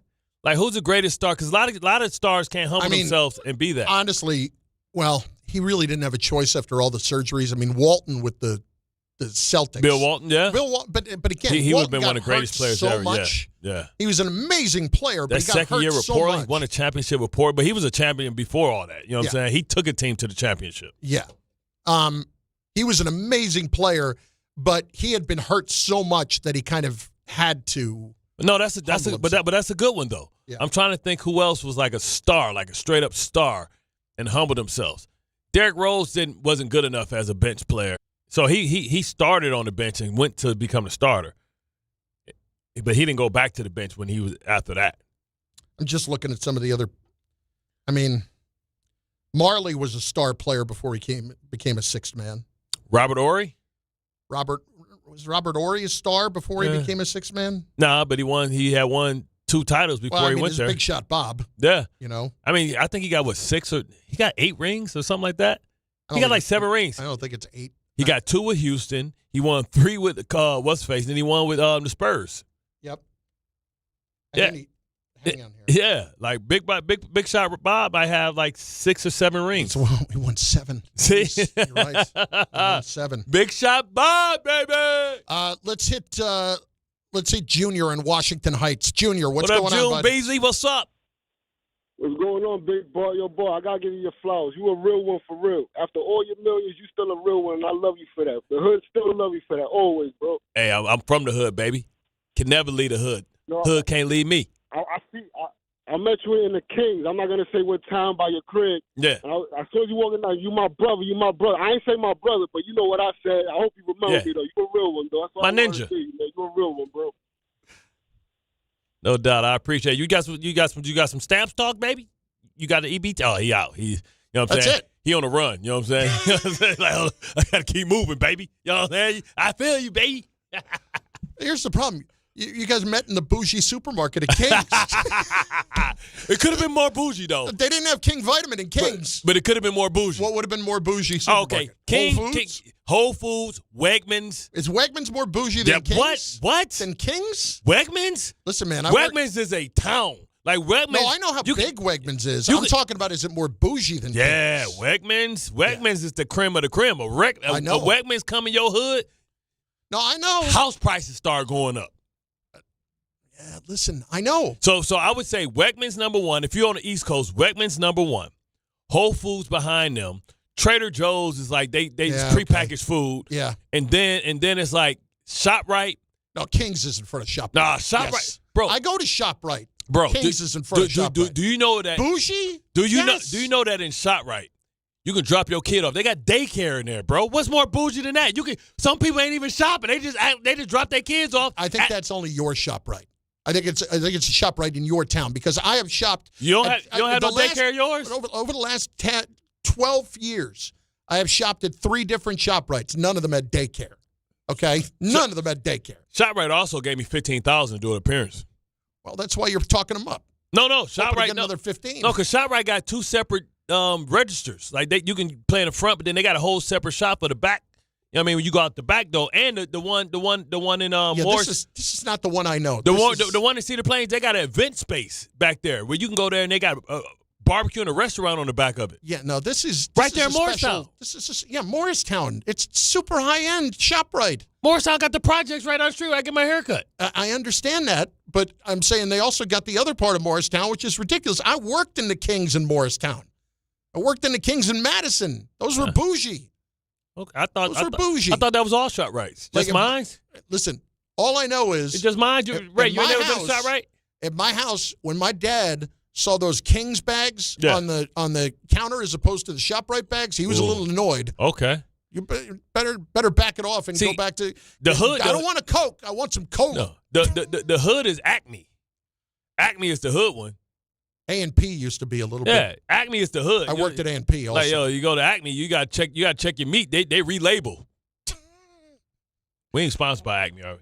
No. All right, well, not anymore. I told you about the guy I worked with at A&P who's in jail now. And he used to steal the steaks. Like he would pull up his late 80s Camaro to the back loading dock, open up the trunk, and just start throwing steaks in the back. It was a lunch lady in the Bronx or Brooklyn or something that stole like $2 million worth of chicken wings or something over her career. Over her career, I remember that. That was a few years ago. Yeah, I remember that. Slanging wings, dog. Brian, Sleepy Hollow is next. ESPN New York. Brian, what's going on? Hey guys, what's going on? You guys are talking about Melo, and I'm the same way. I don't romanticize. I really like that 2013 team, but I call him like an empty calories player. And also other ones on that all-star team of empty calories players. Playoff P is in there. He had that type of game, it was like A-Rod before he won the World Series, has a bunch of points in a game where, is getting the doors blown off you. Also, Westbrook's in there, Harden, and who's the center on that team? I couldn't think of one. Thanks, guys. On the empty calories team? Oh, don't say Patrick Ewing. No, I wouldn't say that. Deadlift Shrimp? Well, how about this? Karl Anthony Towns? No. He left a lot to be desired in Minnesota. How about the guy who was listed in the Athletics poll today as the most overrated player in the league? Roy Hibbert? No, currently. The most overrated player in the league, according to other players. I'm going to give you who do you think it is? Is it a center? Yeah. I'll say Joel Embiid, man. No. Okay. No. In fact, well, I guess technically, 3 of the top 4 would be centers. 3 of the top 4. See, they don't value centers no more, man. Sabonis? No. Towns is number 4 on the list. Oh, DeAndre Ayton? No. Overrated. They don't even call DeAndre Ayton rated anymore. Trae Young is overrated, obviously not a center. 8.6% in this poll. Rudy Gobert, number 2. He's a great defensive player, though. Alperen Sengun, the Houston center. Sengun, yeah, man. Overrated. Yo, bro, I thought he was going to be a superstar with KD. 12%. 12%. I'm with that. He had the highest vote. Now, there are only 81 votes cast among players, but he was the guy that came out as the most overrated of all of them. Sengun, I can see that one. It's Bart Carlin, ESPN New York, and on the ESPN New York YouTube channel, where you can chime in with your chat as well. We get you ready for the Knicks and the Sixers. Game 2, Tim Bontemps, ESPN senior NBA writer, joins us next. The Knicks. The Let's Go Knicks chants have begun again in earnest. The 76ers. And it'll tick down to 0. Ball game over. Knicks win. And a commanding start to this series with a 137-98 win. The Eastern Conference Semifinals. It's just one game. Now we got to be ready to go for Game 2 in a couple of days, and we know they're going to be ready. Game 2 coverage gets underway tonight at 6 on 880 and the ESPN New York app. Mother's Day is coming, and you gotta show love to the mothers in your life. Between my mom and my wife, who is now a first-time mom, I got a lot of appreciation I need to show. So yeah, Mother's Day matters, and you gotta get it right.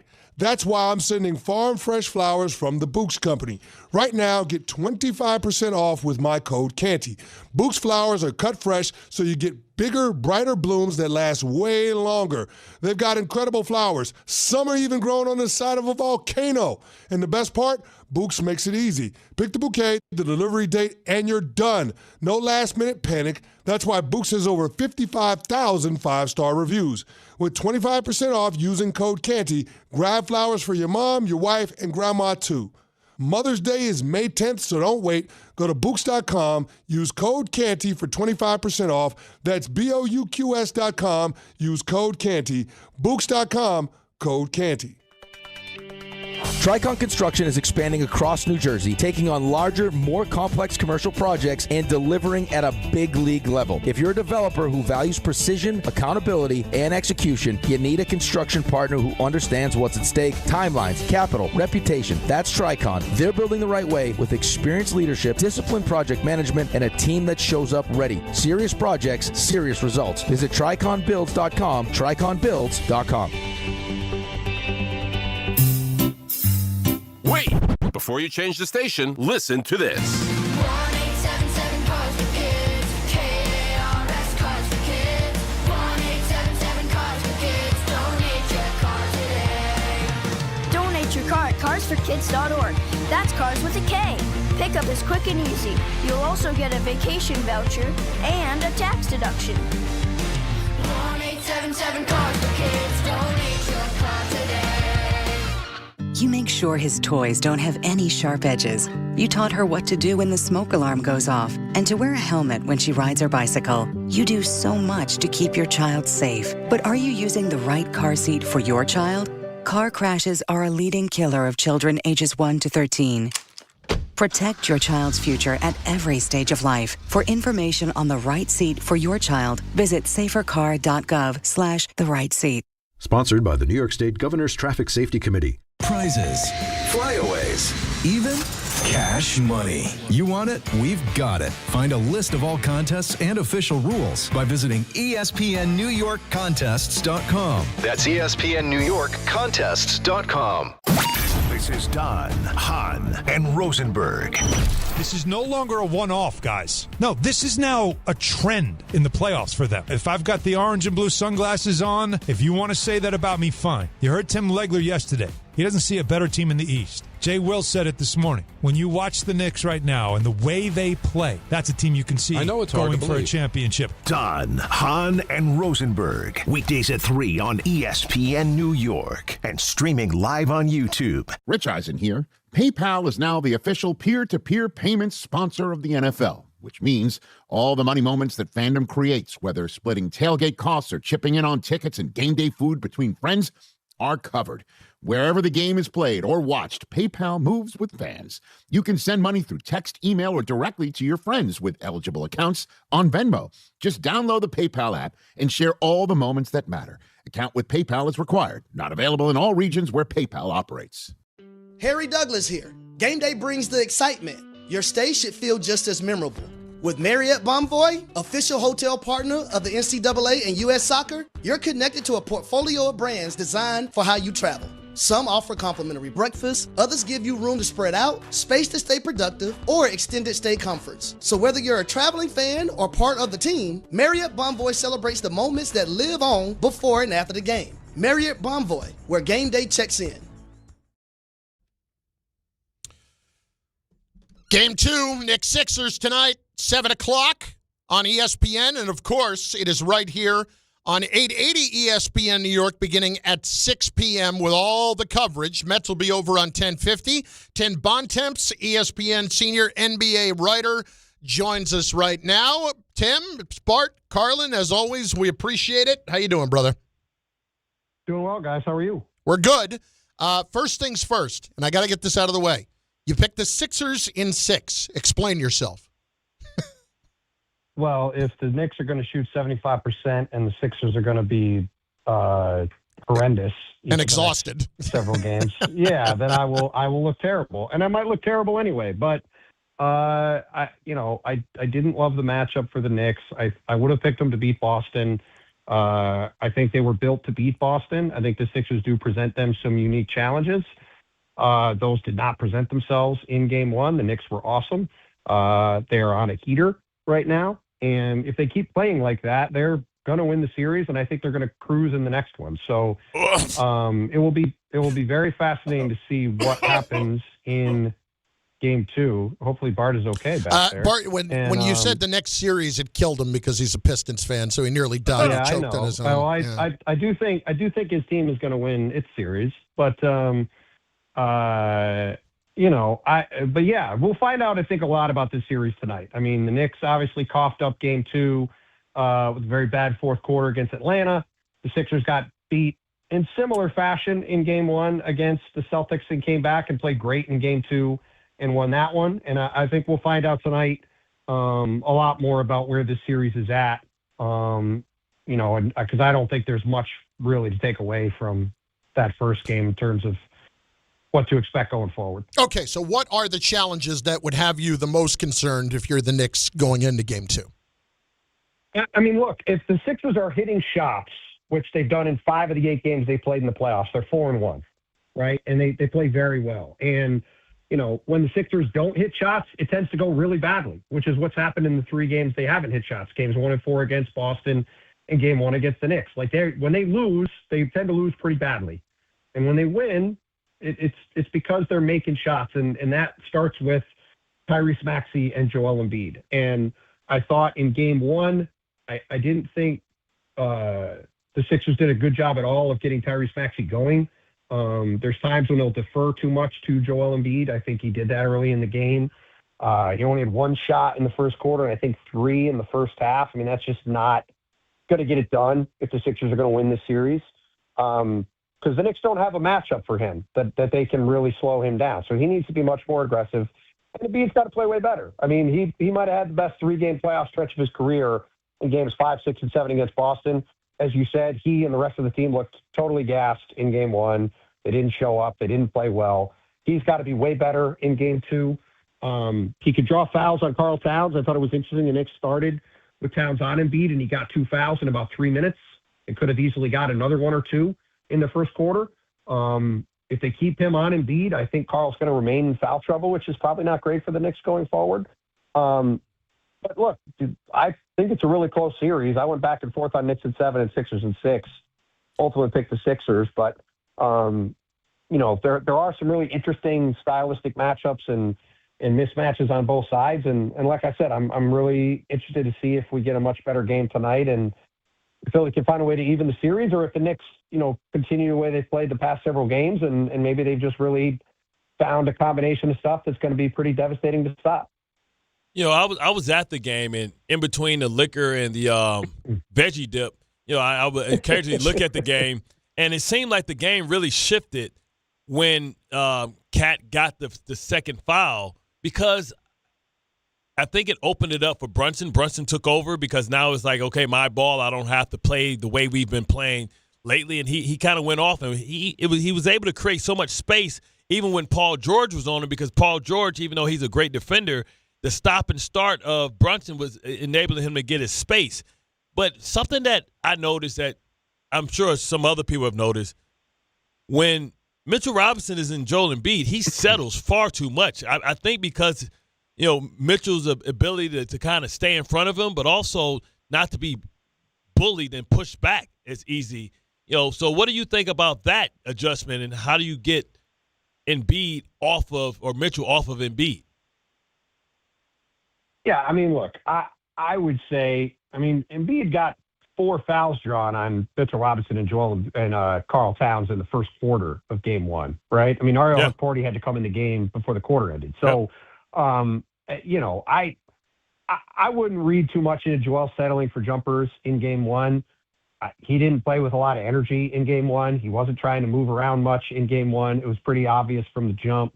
I think we'll have a better sense of that tonight in Game 2. If he continues to settle for jumpers and not attack the rim, then I think you might be more onto something. But that's what I mean. Like, I am not taking anything away from the way the Knicks played in Game 1, but the Sixers were so bad and the Knicks were so good. I mean, the Knicks were shooting 75%, I think, at one point in the third quarter for the game, right? Like, they couldn't miss a shot.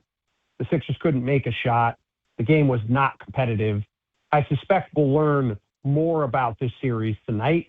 And if we don't, if it is another really comfortable Knicks win, then, like, look, there's a very good chance the Knicks can win this series in, maybe as short as 5 games. And, then at that point, if they continue to play this way, like I said, you have to look at them as the clear favorites to get out of the Eastern Conference. So that's why I'm just very anxious to see how tonight goes, and if this thing's a lot more competitive, or like have the Knicks really found a combination going back to the start of Game 4 against Atlanta, where they've really unlocked some stuff and leveled up a bit. Tim Bontemps, senior NBA writer for ESPN, joining us right now on Knicks Sixers Game 2 tonight. So a lot's been made of the change of style of how the Knicks are playing, running the offense through Cat. Separate fact from fiction here, Tim. How much of a difference has it really, truly made versus the opponent and circumstances over the last 4 games? Yeah, I mean, it's a little hard to say, right? Like, he's playing against an Atlanta team with no size, and, certainly, the Knicks, as you guys know, you watch the series, the Knicks controlled at least 5 of the 6 games in that series in aggregate, right? I mean, the Hawks had a good 6-minute stretch at the end of Game 2 and stole it, and then, they played pretty well in Game 3, but, that was sort of a toss-up, and even that one they almost lost. So, he certainly played well then. He was very good in Game 1. Certainly he's been a little more involved, which has been good. I still am a little confused at the lack of shot attempts for him in general. It's just been interesting that the Knicks have never really found a way to get him more shot attempts at all this season. But Carl's a very good passer, and having the ball in his hands more, certainly he can make a lot of plays and is a real threat. And, for all of the frustrations people have with Carl at different times, and at times understandably so, he's extraordinary. He's an extraordinarily gifted offensive player. And the more you can utilize his spacing and his shooting and his ball handling, the more he can really warp a defense. And he was great in Game 1. He was great at the end of the last series. And, if he can continue to play like that the rest of this series and moving forward, again, the Knicks have been the most impressive team in the East by a very healthy amount so far in these playoffs. They've probably been the most impressive team short of the Thunder in the playoffs so far, overall. And if they keep playing generally like this going forward, they're probably going to win this series, and they should be very clear favorites against either Detroit or Cleveland, and, have put themselves in a real position to get to the finals. Well, I'll bet that. But anyway, when you talk about, what surprised me is that the Knicks came out in a zone to kind of start off. I thought it maybe threw Philly off. How does Philly do a better job in being able to isolate the weaknesses of the Knicks defense, and that's mainly Cat and also Jalen Brunson? Because I thought they did a great job hiding them. Yeah, they did to a point, but they got to make shots, and Tyrese Maxey has to be a lot more aggressive. A lot of the Sixers adjustments really just come down to smashing the play better button. Like, Tyrese Maxey just has to be way more aggressive. He's one of the best and most explosive scorers in the league. He can't take 1 shot in the first quarter and 3 in the first half. He's got to have 20 to 25 shots a game. He's got to be scoring 30-plus points a game. He's got to be really aggressive. Joel Embiid has to be much more aggressive. He got those guys into foul trouble, which is good. I think he can get those guys into foul trouble pretty consistently, but he's got to be more aggressive. To your point earlier, Bart, he's got to get to the rim. He's got to be way more of an attack mindset. And the Sixers have to hit open shots. They got a lot of open threes in the first half of that game, and none of them went in. And their shooters can be streaky. VJ Edgecombe, the rookie guard, not afraid, has had a really impressive playoffs, had a great Game 7 in Boston on the road, really impressive performance. But he's got to hit shots. Kelly Oubre's got to hit shots. Quentin Grimes can get extremely hot. He's got to make shots. PG, Paul George had a good, he was one of the few guys who made some shots in Game 1, but he's got to play well. Their guys have to step up and make shots. They've got to play with more energy. They've got to be way more aggressive. But, the biggest thing for the Sixers, like I said, is just to smash the play better adjustment. And for the Knicks, can they bring the same level of intensity and focus? And the biggest thing that I liked about what the Knicks did was they were decisive. Like, when Karl Towns is quick with the ball and decisive. Like the one move he had when he flung the ball through on the wing and drove by Embiid and dunked it. Yeah. Like that was a quick and decisive move, right? When Carl is making quick and decisive decisions, that's good for the Knicks. When he's holding the ball and sort of thinking about stuff and letting the defense load up on him, then it doesn't go as well. So, quick, decisive actions from the Knicks, continuing to hit open shots. Dola be in good shape. But like I said, for Philly, they've just got to play better and play harder and play with more effort and energy. And they look like a team that was spent after winning an extremely emotional game in Boston 2 days before and was, 48 hours after coming back from down 3-1 the first time in the history of the franchise. So, tonight we should get a better, it's very reductive and frankly kind of boring analysis, but there's not a lot to take away from me from game one. And if it looks anything like that again tonight, then I certainly think we should expect this to be a pretty short series. I think you're giving us a lot of juice because with 1 day's rest, how does Joel Embiid, is he going to have time to catch his breath to be able to give us one of those performances? Because I only expect maybe 3 high-end Joel Embiid vintage games because of the fatigue and because of the injury history. Maybe he's motivated by the bad blood of Bridges hitting him in his sternum. But it was very apparent that the Knicks are the far more deeper team. So how does Nick Nurse steal minutes from some other players so that he's not wearing his guys out as much? I know Maxey and Edgecombe is young, but it's a lot of mileage on Paul George and Joel Embiid. So how does he steal some minutes? And if he does, who's somebody that's going to step up outside of Drummond and Grimes? Well, Drummond and Grimes are going to play. We'll see if Adembona gets to play some. He might go a little bit deeper into his bench too.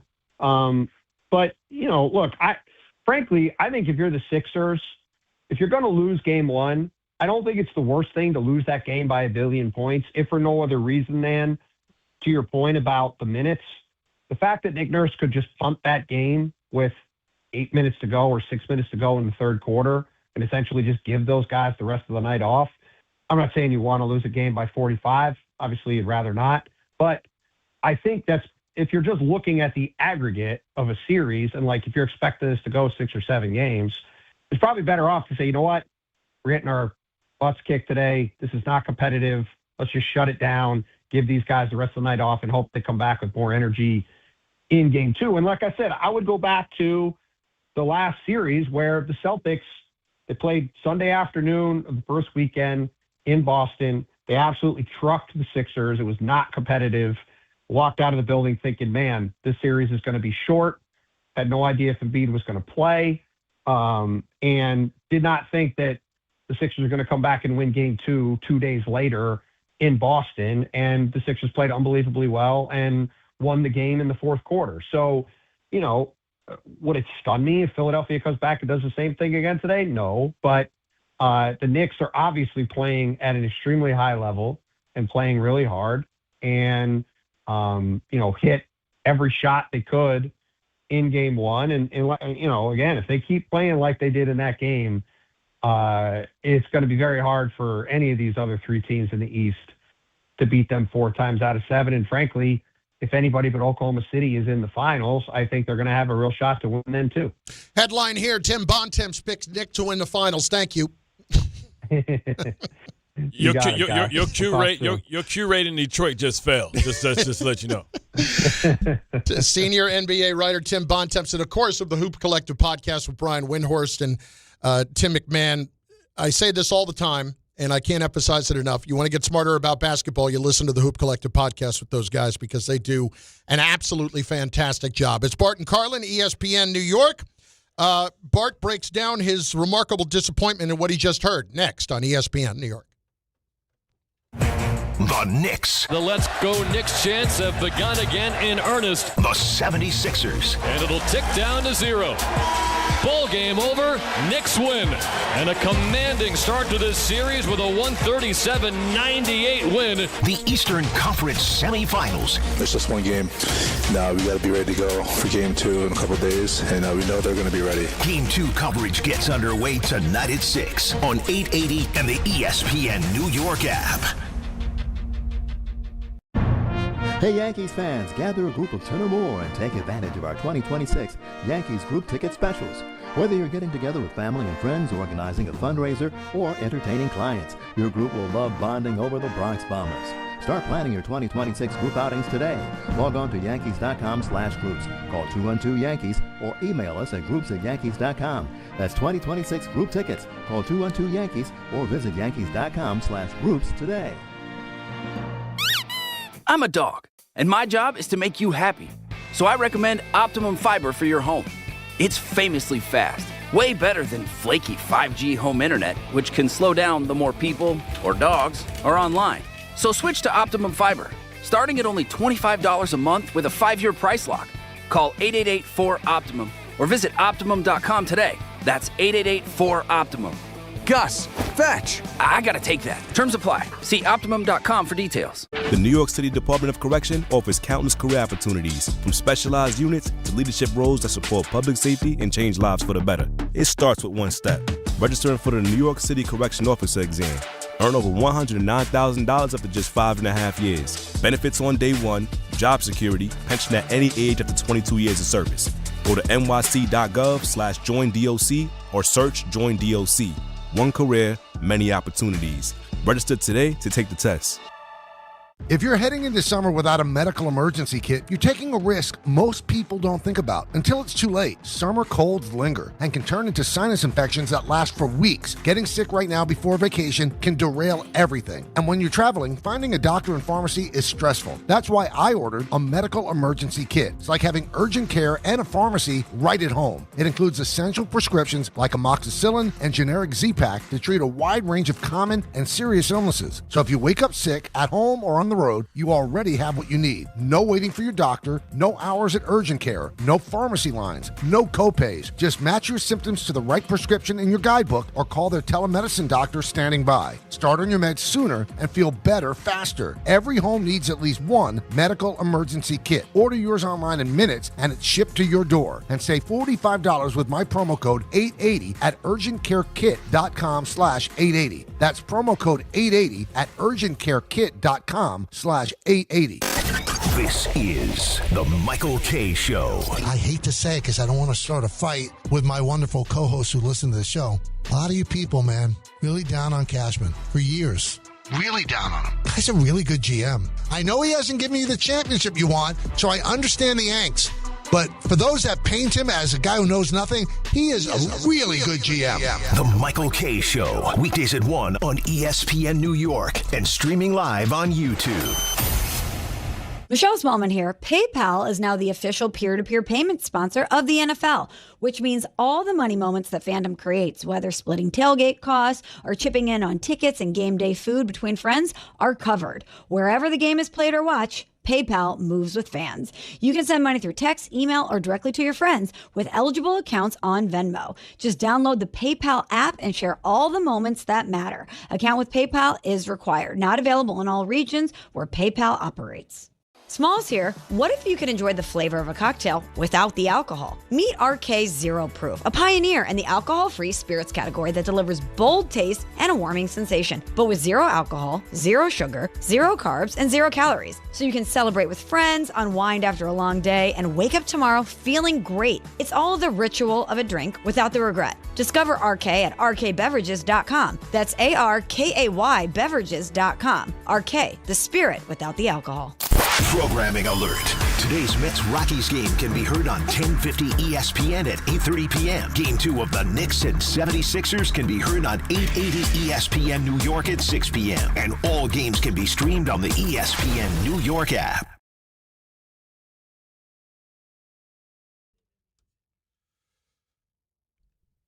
Hey, shout out to Nas too, man. I think he just opened up his new restaurant too. Nas investment portfolio is crazy work, man.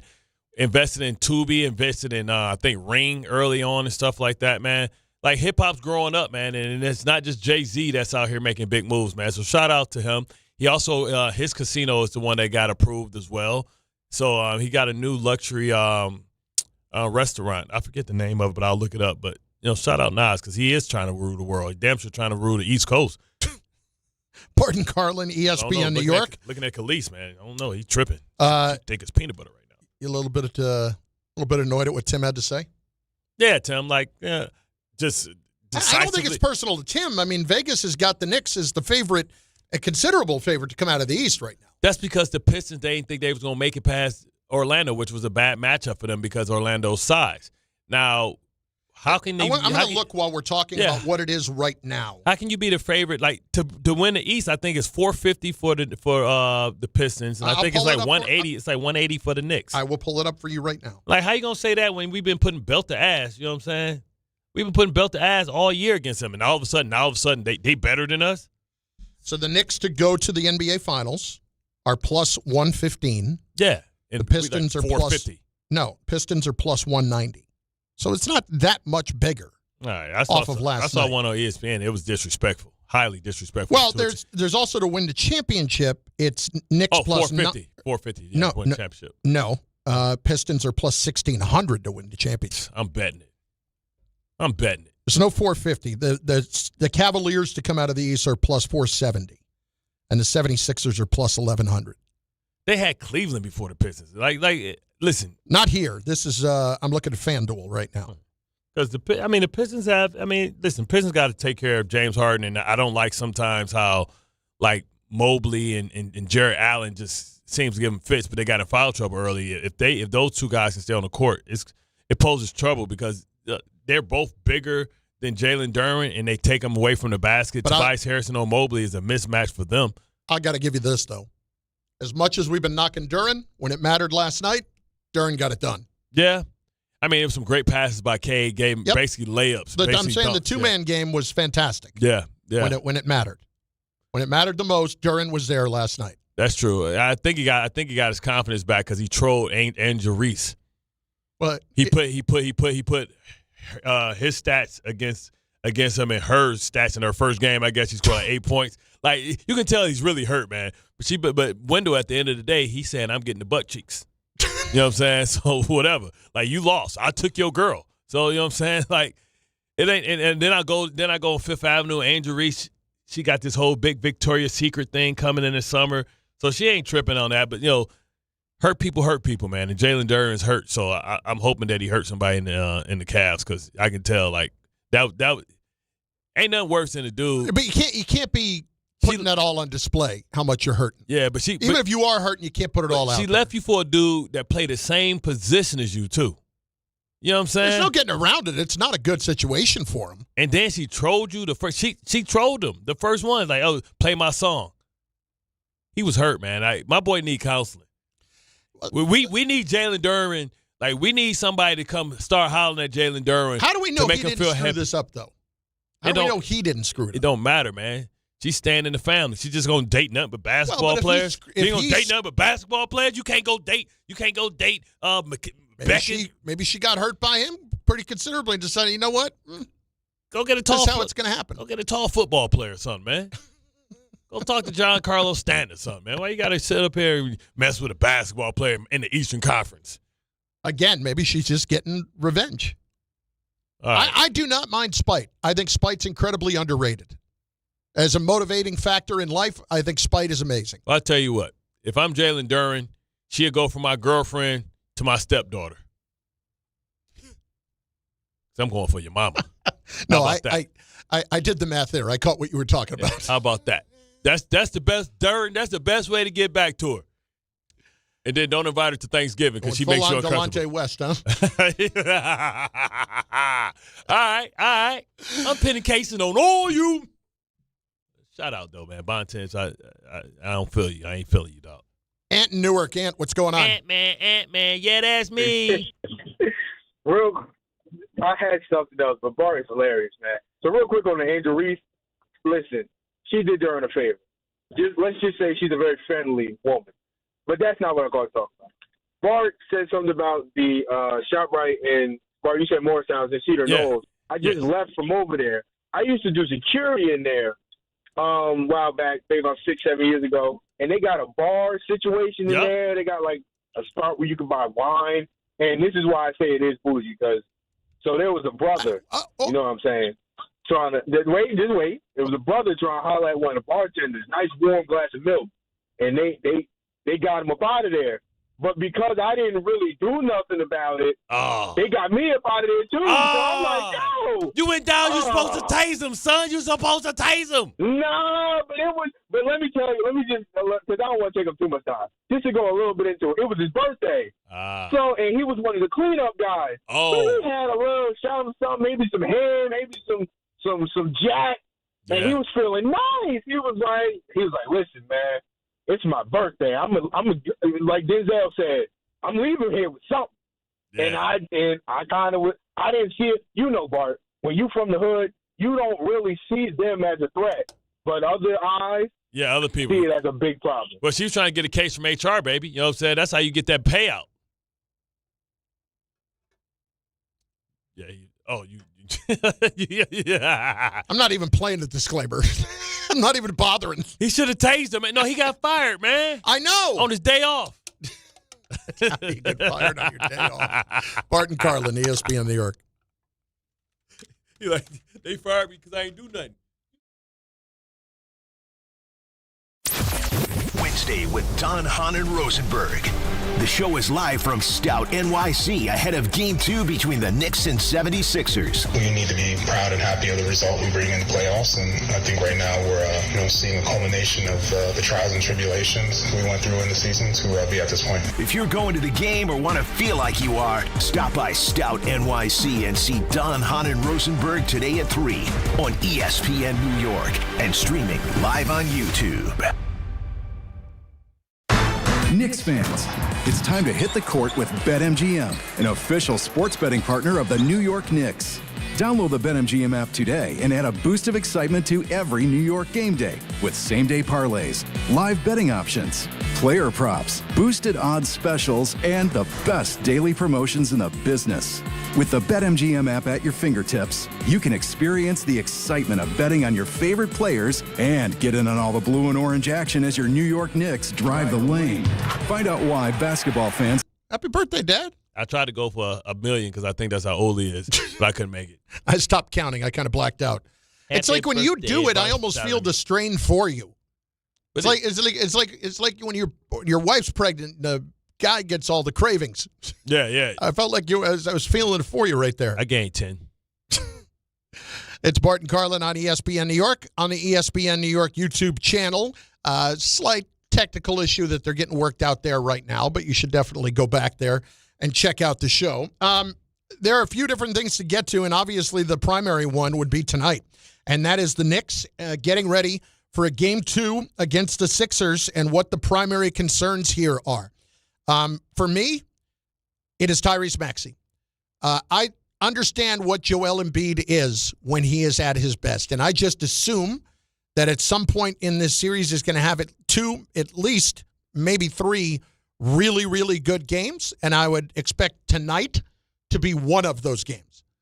What I don't worry about so much, though, is their ability to beat them with Embiid. I understand the foul trouble can be a problem. But what I also understand is that Tyrese Maxey is a guy that the Knicks are going to have a lot of trouble defending. In Game 1, they did a great job, but I think a lot of that had to do with being somewhat tired off of a Game 7. Can I continue to count on Bridges to play at that level of defense? I'd love for it to be true, but I don't know that I can. And so what is it going to look like for Tyrese Maxey to be the guy when he's finally got himself kind of resituated in this series? I think that ends up being the biggest difference for the Knicks to try to be able to shut down. And so that would give me the most concern for pause tonight. Yeah, for me, like I said earlier, for me, it's them falling in love with the three-point line. I mean, they at one point they were shooting 60%, and like I think it spiked up.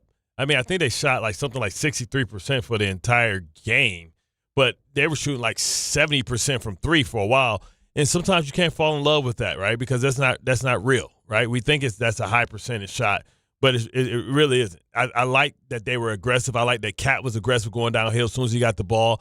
You know what I mean? He started off with a nice three-piece in Joel Embiid's face.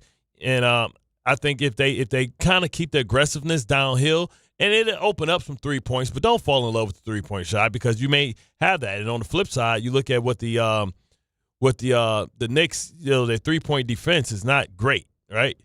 So you talk about, let's see, the Knicks shot, they were 19 for 37, man, from three. But when you put up damn near a 140 burger, I mean, it's going to be like that. But they shot 63% from the field, too. You got to say, okay, that's not going to work. If it does, it's great, but that's not sustainable. So let's make sure that we bite down on defense, right? You talk about Maxey, to your point, Maxey only took 9 shots. Yeah. They don't have anybody in their and only 3 in the first half. Yeah, they don't have anybody on their team that took more than 11. Like, the discrepancy between the stars. I mean, between the 3 stars, the big 3, you got 33 shots. But why did they, outside of the Celtics, not shooting the 3 well last series, what was the biggest difference down the stretch? It was Maxey. Yeah, Maxey would not be denied. Anytime they needed a big shot, he drove to the basket. He's so quick, so damn fast, man. And he's not big, but he's so quick that I think he jumps before you think it's time. So a lot of times they don't even go up to eat it. I think Maxey is the single biggest key for me. And then number 2 would be something that happened the other night, but they were able to navigate their way around, and that's foul trouble. It's pretty clear that if you're going to start Cat on Embiid, you're going to get in foul trouble early because he just cannot help himself. OG today? Again, that would have been the way I would have gone to begin with. But you don't think he's too big for OG? He might be. But OG's a smarter defender. At the very least, he's not going to fall for the lean-ins and all that stuff. Mitchell where he's going to draw the either. content. I say Mitchell Robinson doesn't either. I say start 2 bigs. You want to go 2 bigs? Put Bridges' ass on the bench. Listen, Bridges played well. Let Bridges come off in a 6-man role. Bridges played well the other night against Maxey. Yeah, everybody. So I want to continue to try to go down that road if I can. Then Josh Hart. It's been real. Yeah. And it's not a knock on those guys. Well, Josh it's about the come off matchup. And that's what it is. Like a lot of players don't play in certain series. That depends on it. That's something that I don't think we'll see happen though until they lose a game or 2 in this series. Why and wait? It becomes a difference. Be ahead of the curve. I don't disagree. Being ahead of the curve is always better. So start Cat at the 4, start Mitch at the 5, Bridges at the 2, OG at the 3, Brunson at the 1. Don't I want to split up the Cat minutes a little bit more from Mitch? But you can do that because you can go to an early substitution. Mm-hmm. You go to early substitution. Then, like I said, what happened in the game is because it was a tight game at first. I mean, it seemed like the first quarter, man, it was 47 minutes. Took forever. 47 minutes. I was there watching like, this is ridiculous. But when Brunson went off, it's because Mitch was out there setting the picks and rolls, and he was a lob threat. And he got the lob, but then he started creating more space and setting the picks on whoever was checking Brunson. So like I would like to start with the 2 bigs and then just go with Cat for the early one, and then when you decide to get Brunson one, when you put out Deuce, then bring Cat back and let Cat eat. You want to stagger the guys that want to get the shots and the volume of the shots. They haven't really worked hard, though, as much as Cat has touched the ball, and we've discussed that quite a bit. Tim Bontemps was on with us earlier and was making the point, like, they haven't worked that hard this season to get Cat more shot attempts.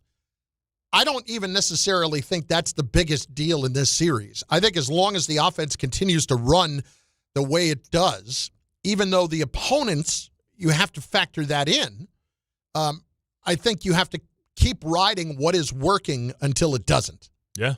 So that's what I'm going to continue to do. So I don't need Cat to go out there and have 15, 18 shots tonight if he's going to play like this, and he's going to set up the rest of this offense and be somewhat of a point center. The thing is, this game was over so quickly that we didn't even really have an opportunity to see what worked and what didn't work. We saw what worked on their side, but we didn't see them have to adjust or see what happened. It was pretty quickly that Nick Nurse was like, yeah, I'm going to go ahead and rest my guys. I don't think tonight's the night. 800-919-3776. Also, your comments in at the ESPN New York YouTube page. I'll get to some of those in a minute when it comes to the chat. And also, in about 60 seconds, is this, frankly, the best Knicks team that we've seen in this era? But first up, Game Time is brought to you by Tullamore Dew Irish Whiskey, because when it's game time, it's Tully time. 7 o'clock, Knicks looking to take a 2-0 series lead over the Sixers. Coverage begins on 880 ESPN New York. 880 ESPN New York. and the ESPN New York app starting at 6. 7 o'clock, Yanks host the Rangers. 9:20, Mets on the road taking on the Rockies. Coverage begins on 10:50 ESPN, starting at 8:30. And again, while the Knicks and the Mets overlap, the Mets will be found on 10:50. The Knicks will be on 8:80. Good job by the Mets on that. Tullamore Dew is the original triple distilled, triple blended, triple cask matured Irish whiskey. Be sure to grab a Tullamore Dew or try the new Tullamore Dew Honey during today's action. Glasses up to enjoying Tullamore Dew responsibly. Is this the best Knicks team that we have seen, maybe not just in this era, but over the last 40 years? I'm starting to believe that it is. From a talent standpoint, you can't tell me for a minute that the 90s Knicks teams were more talented than this team is. They weren't. They had grit, they had toughness, they had defense, they had all those things. They were not more talented. Have they damn near arguably accomplished more? No, I can't say that yet because that team did go to Game 7 of the finals. But that was in the shortened season. No, that was the 94 season wasn't the shortened season. The 99 season was. Okay. And they only went to 5 games in that final and basically got wiped by the Spurs in the finals that year.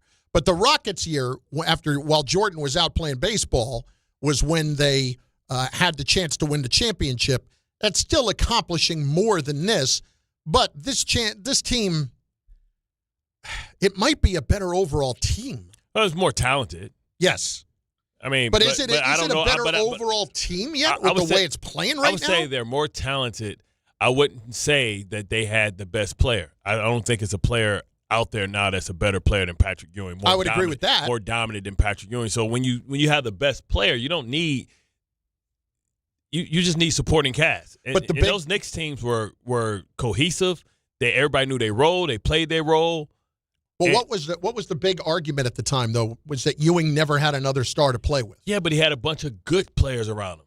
Like, now you're being ridiculous. But I'm just saying, like, we act like he was playing with bums. Like he wasn't playing with bums, but he wasn't.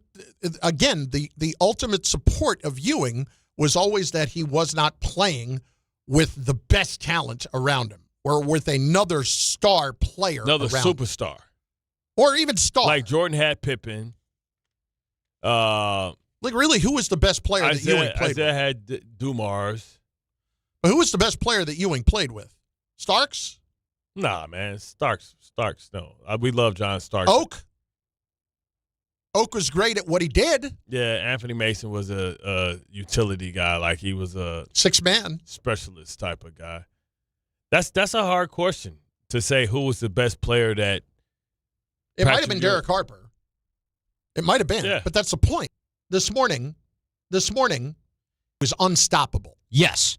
You feel as if the Knicks right now, as a Knick fan, are unstoppable. Yeah, the best I've ever seen a Knicks team play, at least when I've seen the Knicks play. Disclaimer, Tom, you're 12. Yeah, Tom is 6 years old.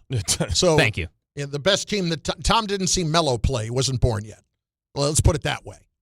Yeah, I had to sign a waiver before coming into work this morning just to make sure there was no legal issues there. But no, I do think they are unstoppable right now.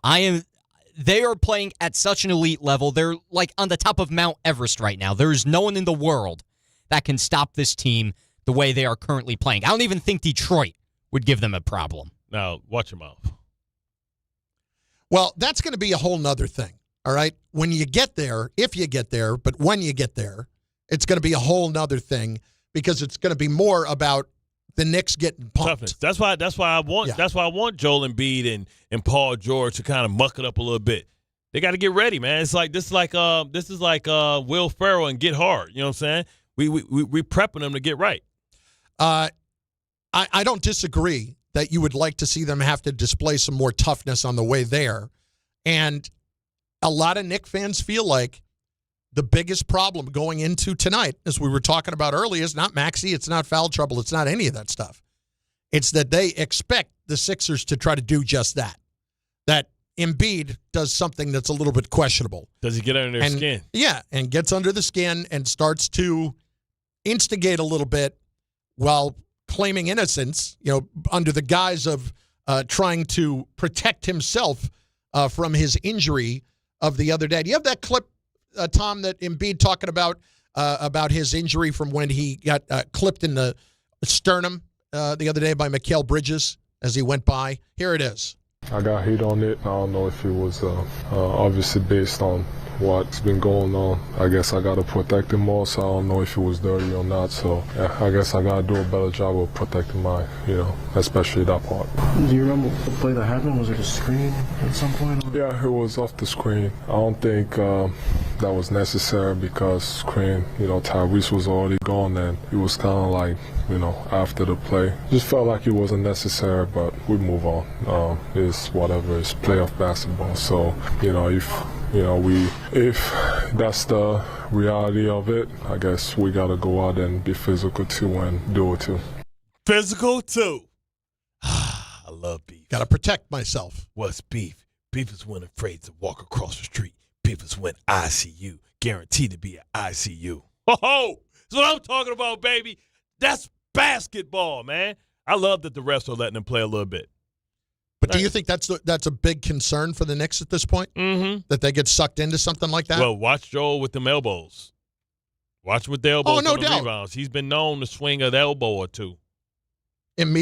Brian Hurdle on the chat, Embiid out here with the Dennis Rodman antics. I don't think it's quite that much.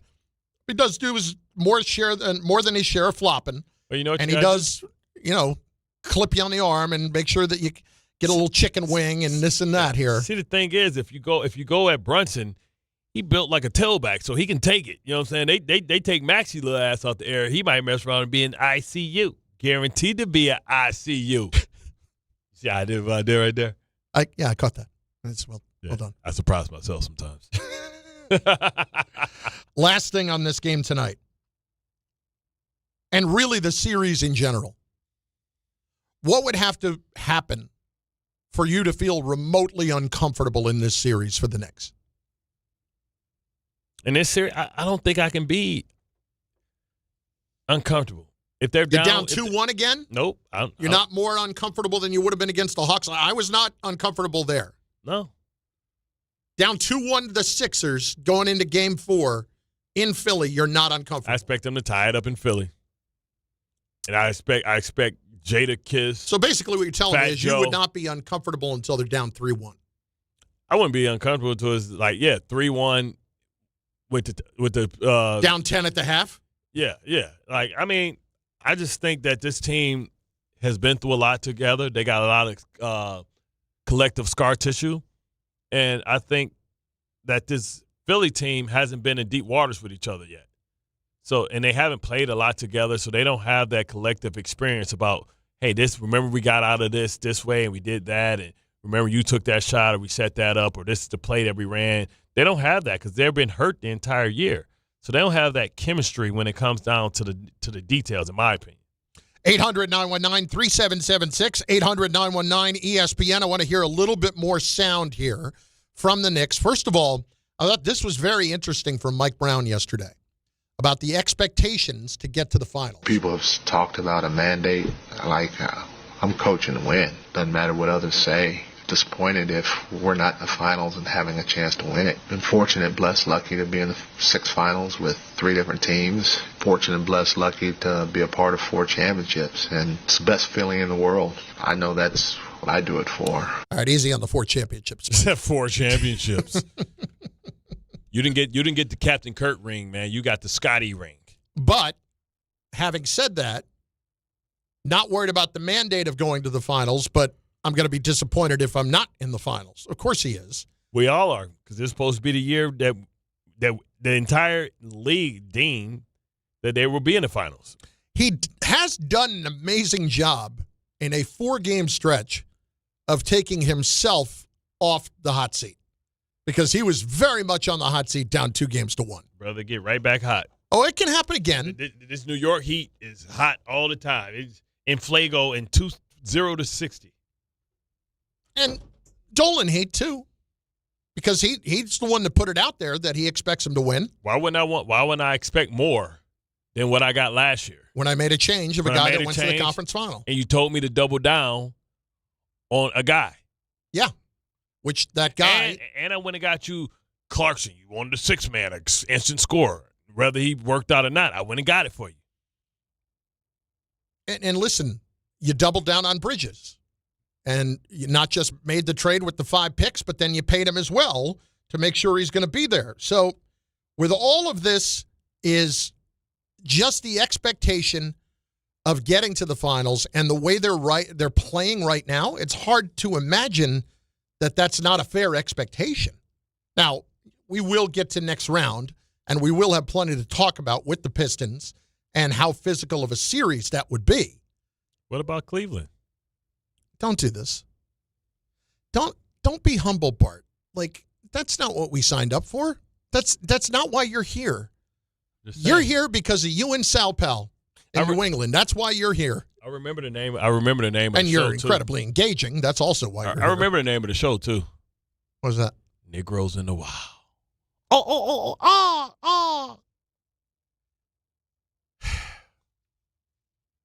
Thought I was able to get away from it. Apparently not.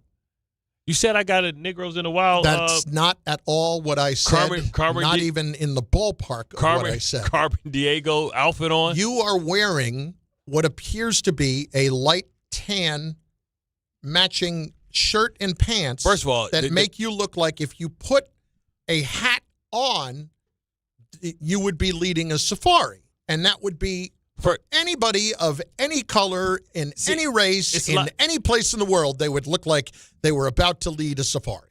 First of all, it's not like the people that's listening that can't see me don't know what you're talking about when you say tan. Well, they should be watching on the ESPN New York YouTube channel. You should say, I am wearing Barack Brown. No. I'm wearing Barack Brown. This is the color that they tried to get him impeached for wearing a brown damn suit. This is Barack Brown. Negroes in the Wild coming to a theater near you. We'll be on Tubi next week. We'll be on Tubi by the end of the day. Leighton in Queens is up next on ESPN New York. Leighton, what's going on? Hey, guys. Good afternoon. How you doing today, man? Good, and yourself? I mean, just trying to make my way through this, man. Well, listen, man, I'm calling just to give you guys a shout-out. Like, for the past 2 weeks, I was in Jamaica, not the island. I'm sorry, not the country, but the island. I had to go back there to put together my mom's house. They fixed the Dunn's River? Is the Dunn's River okay after the big hurricane? I know that was jacked up a little bit. No, Dunn's River is good. It really hit that side. That side is good. Okay. Like, where my mom is at, we're towards the eye of the needle, so we got hit pretty bad. Oh, sorry to hear that. Yeah, it is. What are you going to do? So while I was there, I was following the draft and everything through you guys, and I tried to call from down there, but for some reason I couldn't get through. But listen, man, I appreciate you guys. Bart, I'm doing a ton of housework. I'm doing a ton of stuff, and you guys just had me laughing the whole time, man. So I just want to say big respect, massive respect to you guys, and keep doing what you're doing. I love you guys, man. I appreciate it. But Leighton, why you not giving us to Jamaican? Say it in that Jamaican. Listen, I told you, I ever tell you about the time I thought I was getting robbed? I was in the car, and I was riding with Kendrick Ellis. And he was, he was Jamaican, but I didn't know that his dad had called on his earpiece, and he started speaking in Jamaican. I thought I was getting robbed, man. I thought it was 3 different people in the car. So let me hear you say that in your Jamaican voice. No. See, here's the problem, Bart. Here's the problem. I came here in 1974. I was 8 years old, right? Oh, you're acculturated. No, because, I had a bad accent, man. I used to get teased all the time. So the only time the accent come back is when I get peed off. And that's the only time it come back. Got you. So I can't give you that because my mom even says to me, she said, boy, you sound like a damn American. Stop that. Well, tell me where can I get some Jamaican patties from, man? I want some Jamaican patties. Just looking up here on the chat. There was a comment here I wanted to say. Bart should be saying, welcome to Jurassic Park. Outfit on. That's what's up, That's baby. from Wingman. All I need is the hat, baby. Bart driving the Toyota pickup through the Sahara. This is what I don't understand. Why don't they leave them damn dinosaurs alone, man? This is like the 8th one. Can I ask that question? Jurassic World. Bro, quit going back. Leave their ass there. Nuke the island. Did we not prove it's a bad idea? Right. I know we're trying to make money, but it's a bad idea, and you cannot trust the cloning. let's weaponize it for Toro Raptor. They can go out and they can fight our wars for us. Man, just use drones. Drones don't eat people. Bart Carlin, ESPN New York. Want to remind you that today's Mets-Rockies game can be heard on 1050 ESPN starting at 8:30 p.m. And Game 2 of the Knicks and Sixers will be right here on 880 ESPN New York starting at 6 p.m. And all games can be streamed on the ESPN New York app. The all-important question for every Wednesday at this time, am I the nozzle? We answer it next on ESPN New York. Programming alert. Today's Mets-Rockies game can be heard on 1050 ESPN at 8:30 p.m. Game 2 of the Knicks and 76ers can be heard on 880 ESPN New York at 6 p.m. And all games can be streamed on the ESPN New York app. If you're heading into summer without a medical emergency kit, you're taking a risk most people don't think about until it's too late. Summer colds linger and can turn into sinus infections that last for weeks. Getting sick right now before vacation can derail everything. And when you're traveling, finding a doctor and pharmacy is stressful. That's why I ordered a medical emergency kit. It's like having urgent care and a pharmacy right at home. It includes essential prescriptions like amoxicillin and generic Z-Pak to treat a wide range of common and serious illnesses. So if you wake up sick at home or on the road, you already have what you need. No waiting for your doctor, no hours at urgent care, no pharmacy lines, no copays. Just match your symptoms to the right prescription in your guidebook or call their telemedicine doctor standing by. Start on your meds sooner and feel better faster. Every home needs at least one medical emergency kit. Order yours online in minutes and it's shipped to your door. And save $45 with my promo code 880 at urgentcarekit.com/880. That's promo code 880 at urgentcarekit.com/880. Hey, New York and New Jersey, Boost Mobile has an unlimited talk, text, and data plan that's only $25 a month forever, meaning you'll only ever pay $25 a month for the rest of your life. Who wouldn't want unlimited wireless when it only costs $25 a month forever? If you don't, you must be one of those people who enjoy overpaying for their phone plan. $25 a month forever is truly as good as it gets, so go online and switch now at boostmobile.com. After 30 gigabytes, customers may experience slower speeds. Customers will pay $25 a month as long as they remain active on the Boost Mobile Unlimited plan. This is Don, Hahn, and Rosenberg. This is no longer a one-off, guys. No, this is now a trend in the playoffs for them. If I've got the orange and blue sunglasses on, if you want to say that about me, fine. You heard Tim Legler yesterday. He doesn't see a better team in the East. Jay Will said it this morning. When you watch the Knicks right now and the way they play, that's a team you can see going for a championship. Don, Hahn, and Rosenberg. Weekdays at 3 on ESPN New York and streaming live on YouTube. It doesn't matter if you're running drills at the park, playing pickup on a Saturday, or sinking the final putt. When you compete with your friends with Michelob Ultra on the line, competition isn't that friendly. The trash talk, next level. And the stakes, oh, those are crystal clear. With only 95 calories and superior smooth taste, it's the ultimate trophy. Superior is worth playing for. Michelob Ultra, superior light beer. Enjoy responsibly. Copyright 2025, Anheuser-Busch Michelob Ultra Light Beer, St. Louis, Missouri. The New York City Department of Correction offers countless career opportunities, from specialized units to leadership roles that support public safety and change lives for the better. It starts with one step: registering for the New York City Correction Officer exam. Earn over $109,000 after just 5.5 years. Benefits on day one, job security, pension at any age after 22 years of service. Go to nyc.gov/joinDOC or search Join DOC. One career, many opportunities. Register today to take the test. Harry Douglas here. PayPal is now the official peer-to-peer payment sponsor of the NFL, which means all the money moments that fandom creates, whether splitting tailgate costs or chipping in on tickets and game day food between friends, are covered. Wherever the game is played or watched, PayPal moves with fans. You can send money through text, email, or directly to friends with eligible accounts on Venmo. Just download the PayPal app and share all the moments that matter. Account with PayPal is required. Not available in all regions where PayPal operates. Progressive presents ways to save money that aren't bundling your home and auto insurance with Progressive.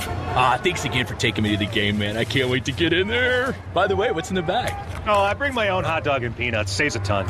Savvy. And what about the beach chairs? Why buy seats when you can save big and bring your own? We can't get in without tickets. Tickets? What do you think the portable TV is for?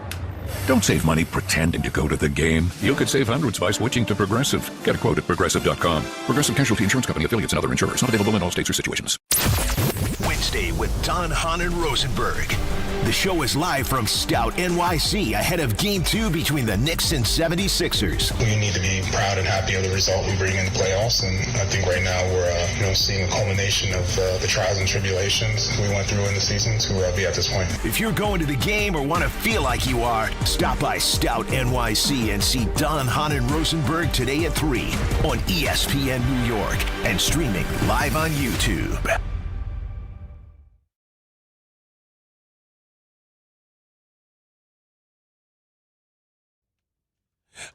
I lick you, I meet you at the lollipop, give you a shot of what you got. Sail GP, ultimate race on water, where international teams go head-to-head in F-50 catamarans flying over 60 miles an hour. So you think you know who's taking that race in Bermuda?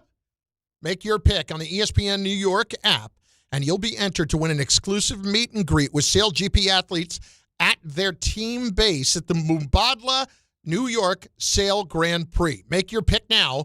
Get closer to the action with Sail GP. Sail GP, high speed, high stakes, the ultimate race on water, landing in New York, May 30th and 31st. Bart Carlin on ESPN New York, on the ESPN New York YouTube channel. All right, so listen.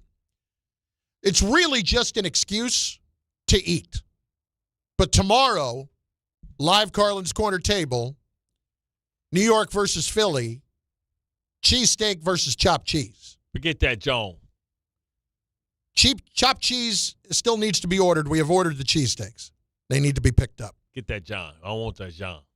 That's what they say in Philly, right? John. That John. J-A-W-N.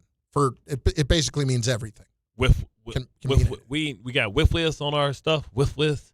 You didn't tell me you wanted whiz on it. I asked you what you wanted on it. I was trying to figure out what an authentic whiz is. It doesn't have to be. You got Cooper Sharp. That's good enough. Okay, I'll go get some cheese whiz and heat up in the microwave and pour it and make it a dip sandwich. I swear to God. What's hard about when I say, what do you want on it? Would you like banana peppers? Would you like this pepper? Would you like these onions? I didn't know this kind of lettuce. I didn't know whiz was It's a cheesesteak. That's always an option. I never knew. Cheese. I didn't know it came with cheese sauce. If you want it, no, we'll see if we can ask them to pick up some cheese whiz. No, I'll just bring some cheese whiz. All right, well, that's not the same thing. I'll melt some Velveeta and I'll just dip it in there. So we'll try it against the chopped cheese. I admittedly never had a chopped cheese in my life. Me either. Yeah, I've had the cheesesteaks. Cheesesteaks are not. They're coming from they're coming from Manhattan. They're not coming from Philly. Okay, But it's not going to be the Bradley Cooper place because they don't open until noon. That's the problem. I'm just afraid. I'm afraid to go where you got to get a chopped cheese. You know what I'm saying? I think I'm respected in the hood, but I don't know. There are some places around here too. Hey, Bart, man. There's a truck around here. Hey, Bart, I love you, man. Can't wait. Where are you not respected around here? No, I'm just saying. Hey, Bart, I love you, man. Can't wait. I'm going to need the wallet and shoes, though, big dog. Like, damn, I thought we ain't boys, son. Yeah, man, it's times are hard. You'll get it back. You can't wait, baby. Can't wait to take your wallet. And with that, Tom, how about a little Am I the Nozzle? Let's do it. There are two sides to every story. Everybody need to keep a cool booty, okay? We're here to judge. I plead the fifth. Am I right? Adoy. Or am I the nozzle? I was wrong. Road Dog telling me mozzarella. What's the matter with you? I would not put mozzarella in a cheesesteak. No, it's Cooper Sharp. You put provolone. Or provolone. It's got to be a white cheese. Exactly. Maybe Swiss. Guys, let's not do this, okay? Don't embarrass yourselves in this, Swiss okay? if you want some bite to it, you know what I'm saying? Just do the right thing, okay? He's type of dude to ask for smoked Gouda. Did you put mushrooms in your cheesesteak? Because I know some people do that. Some people do that. I do not. I like the fried onions. I like the Cooper Sharp, and we're good to go. Do they have smoked Gouda? I didn't ask you if they did, if you wanted it, so I'm assuming that they don't. They don't. So you have to bring your own smoked Gouda. Pepper Jack. Should have put American on it. No, I don't eat American cheese. Not ever since I figured out it was cheese product. You're just the worst. I mean, you just spent an hour talking about the high grade of the government cheddar. cheese when you were a kid. It was some type of cheddar, though. It was like Land O'Lakes with the Indian on it. I mean, Native American on the front.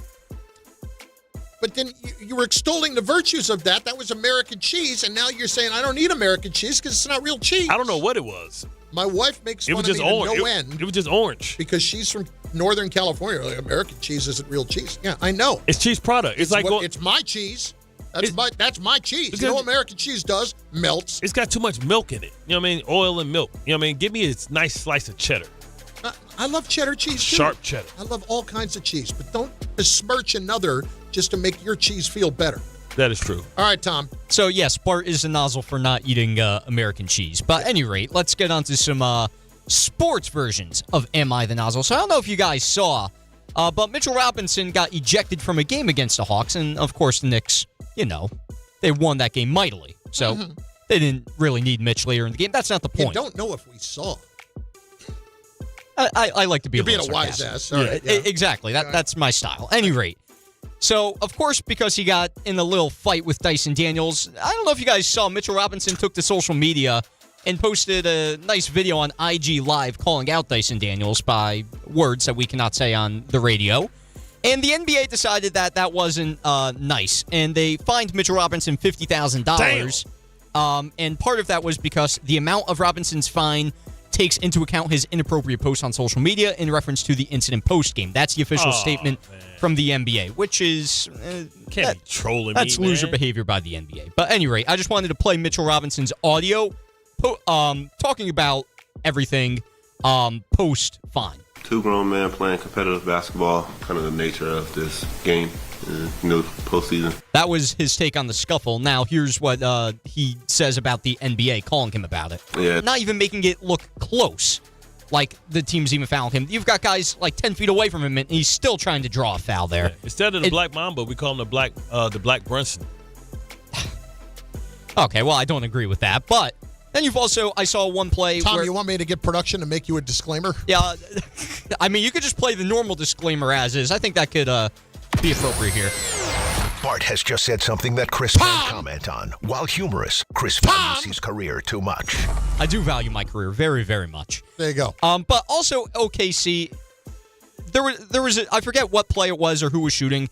There's a play where OKC went to go block a shot, clearly jumps into the guy, and I don't believe a foul was ever called on that, and it was a clear shooting foul. So the problem I have here is, one, the flopping by SGA, but two, the league treating Oklahoma City differently, it seems, when in terms of benefiting from the whistle. And to me, OKC, they don't deserve it. I don't care if you're the top team or not. Everybody should be called appropriately nozzle, yay or nay. I got you as the nozzle here. Yeah, you the because nozzle. you earn it. You earn that. Yes. And they earned it with a championship, and he's one of the best players in the game. You're going to get calls. We're going to say that Jordan never did anything to get calls? Yeah, Russell's still like, man, my hip sore from the punch he smacked my ass by. I say Tom Nozzle here. Yeah, Tom, bad take. Ray, you agree? Tom Nozzle? Double nozzle. Big time. Big time nozzle. Triple nozzle, wonderful. There you go. All I'm saying is call everybody right. I don't care if they're a star or That's not. cute, Are Tom. you telling me that life's fair? Why don't you go I coach? know life isn't fair. Why don't you go fair coach about life. fourth grade basketball? Right. He fouled me. I know. But you're not that good, so you're not going to get that call, son. Unbelievable. They left me wide open. I'm supposed to shoot it. That's why they left you open. Go ahead. All right, I got one more. Tom's a nozzle. Last one, go. I don't agree, but that's okay. I got one more for you guys, and this one, this was a beautiful tribute that the Yankees did. We talked about it yesterday in terms of John Sterling. They played ball game over the Yankees win. The Yankees win. His signature call. They played it in stadium after they won, after John Sterling passed. Mm-hmm. It should be pointed out that the Yankees did not play that yesterday after their victory then. Now, I get it, the night before was mainly just a lot of tributes to John Sterling, and that's perfectly fine. But maybe this is more of a request than asking if the Yankees are a nozzle. Can't we just do that going forward? Like, after every Yankees win? They've got it so right the way they did it at first. I just want that to be the way going forward. Listen, I don't think there's nozzle to it, but I think you're right. And I'm willing to bet that they will, because both Judge and Aaron Boone said something about it. I'm willing to bet that they will absolutely start playing it after every win, and they should for the rest of the year. Yeah, maybe it'll just take some time to kick in. But they are doing, like, the the embroidery on the back of the hat for the next couple weeks, and then you've got the patches that they're going to start wearing for the rest of the year. Like they're doing the right things here. John going to be in Monument Park? I don't know. I don't know about that. We'll see. He probably should be. It's 35 years. Yeah. 35 years. Deserves it. It's Bart Carlin, ESPN New York. We got a new segment too, John. We'll tell you after the show. No, all you got to do is go back and listen to the 12 times that Bart said it. I personally cannot say what the new segment on the show is. Yes, you can. No, I can't. Should we change it to colors in a while? Doesn't make it any better for me. Bart Carlin, ESPN New York. Wednesday with Don, Hahn, and Rosenberg. The show is live from Stout, NYC, ahead of Game 2 between the Knicks and 76ers. We need to be proud and happy of the result we bring in the playoffs, and I think right now we're seeing a culmination of the trials and tribulations we went through in the season to be at this point. If you're going to the game or want to feel like you are, stop by Stout, NYC, and see Don, Hahn, and Rosenberg today at 3 on ESPN New York and streaming live on YouTube. Right now, new customers can bet $5 and get $150 in bonus bets if your first bet wins. That's right. Turn $5 into $150 in bonus bets just for getting started. FanDuel makes it easy to get closer to the action. From player props on your favorite stars to all the tools you need to back them up, it's everything you need all in one app. Right now, new customers can bet $5 and get $150 in bonus bets if your first bet wins. That's right. Turn $5 into $150 in bonus bets just for getting started. FanDuel makes it easy to get closer to the action. From player props on your favorite stars to all the tools you need to back them up. So don't miss your shot. Head to FanDuel.com/local to get started. FanDuel, an official partner of the NBA. Play your game. Must be 21 and older and physically present in New York. First online real money wager only. $5 first deposit required. Bonus issued as non-withdrawable bonus bets that expire 7 days after receipt. Restrictions do apply. See terms at sportsbook.fanduel.com. For help with a gambling problem, call 1-877-8-HOPE-NY or text HOPE-NY 467369. Hey, this is Chevy, managing partner at Precision Solar. We believe going solar should be simple, and it should make real financial sense. We manage the entire process from start to finish and offer flexible solar payment options designed around your goals. When the numbers work, solar can lower your monthly cost and give you predictable energy for decades. And if you refer someone who installs with us, you can earn up to $1,000. Visit PrecisionSolar.com to schedule your free home assessment. Hey, it's Alan Hahn. Rings End is your locally owned Benjamin Moore retailer. They're your store for quality with a full line of brilliant and durable Benjamin Moore paints.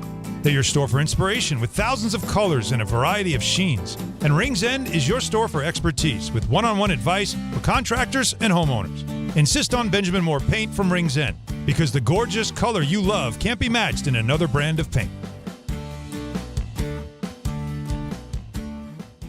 Hi, this is Don LaGreca. Just like the New Jersey Devils protect their home ice, Viking Pest Control protects your home. And I know because I use Viking at my own place. As the pest control provider and proud partner of the New Jersey Devils, Viking brings 45 years of trusted experience and expert service to keep ants, cockroaches, stinging insects, rodents, and even mosquitoes out of your zone. Their local team builds a personalized game plan that actually works. And when you bundle pest control and mosquito services, you score big savings. One call, one company, total peace of mind. Visit VikingPest.com. Protecting your home inside and out. Evan Cohen here. PayPal is now the official peer-to-peer payment sponsor of the NFL, which means all the money moments that fandom creates, whether splitting tailgate costs or chipping in on tickets and game day food between friends, are covered. Wherever the game is played or watched, PayPal moves with fans. You can send money through text, email, or directly to your friends with eligible accounts on Venmo. Just download the PayPal app and share all the moments that matter. Account with PayPal is required. Not available in all regions where PayPal operates.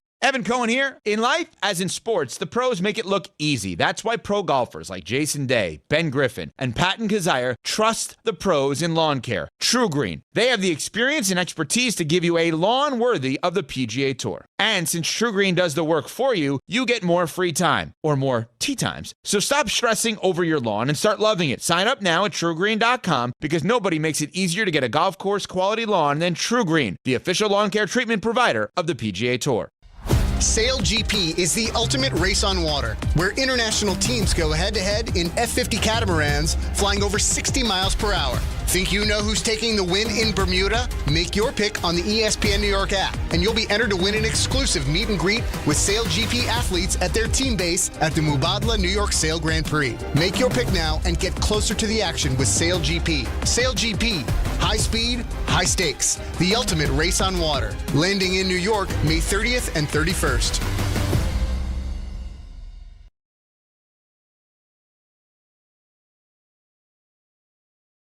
Okay, be who you be. Doobie-doo. Couple comments coming in here on the ESPN New York YouTube channel over on the chat. You should check it out. Had a little spotty issue today, but it's back and it's all working well.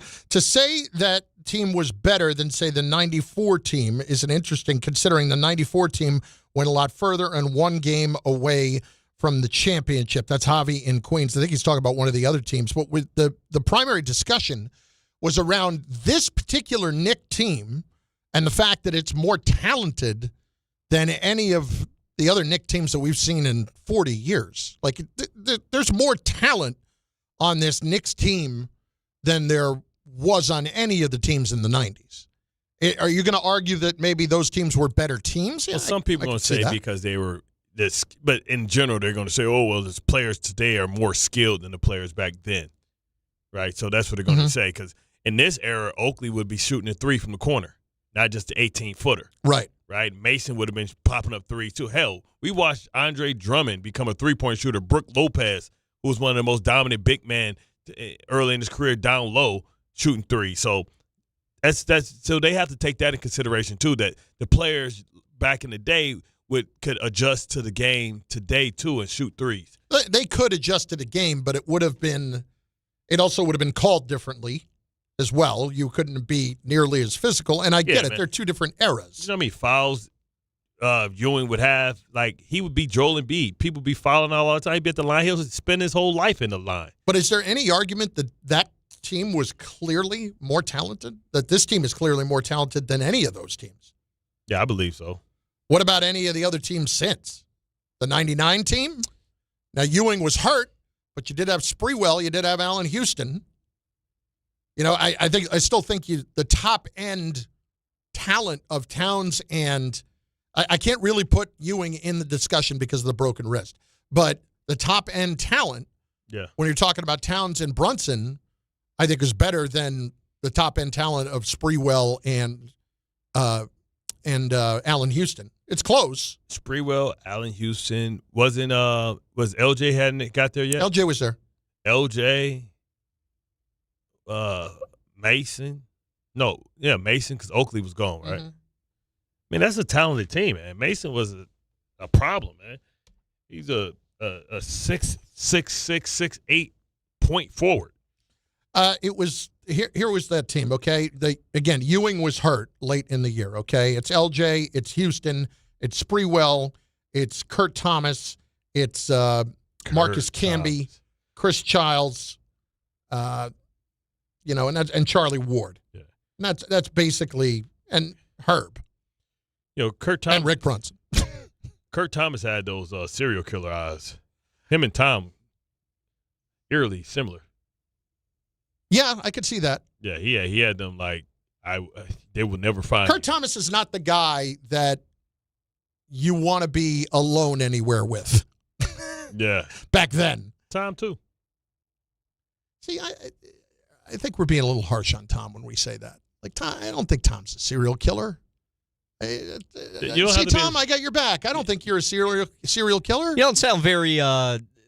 You're not saying that with a lot of oomph. I'm not saying it with my chest. I mean, you don't have to be a serial killer to have serial killer tendencies. You know what I'm saying? But I mean, we haven't spent a lot of time outside of here together, so I don't know what's going on in the other 20 plus hours of the day. It just takes one thing to happen in Tom's world to trigger that gene.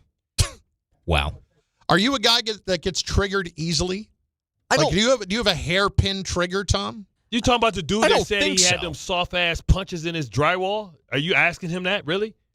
He told us he punched holes in his wall. But there were never any holes in the wall. It was just one clean punch and that was it. Have you ever caused any damage with a punch to a wall? No. Or to anything? He caused damage to his own fist. You ever When's touch the Tom's last time hands? His hands are nice and soft. Here's a question. When's the last time you got in a fight? In a fight? Yeah. Grade school? Legit fight. Legit fight. I would say, yeah, probably like in middle school sometime. Like it was in my neighborhood too. Like me and one of the guys I hung out with, we were just getting into it for whatever reason, and that was the probably last time I ever had a fight. Where's that kid at now, Tom? I have no idea. That's a great question. Yeah, exactly. And that doesn't make me sound any better. That's how you answer that. That's exactly how you answer that, Tom. You haven't seen him since then. It makes it sound like you forgot where you buried him.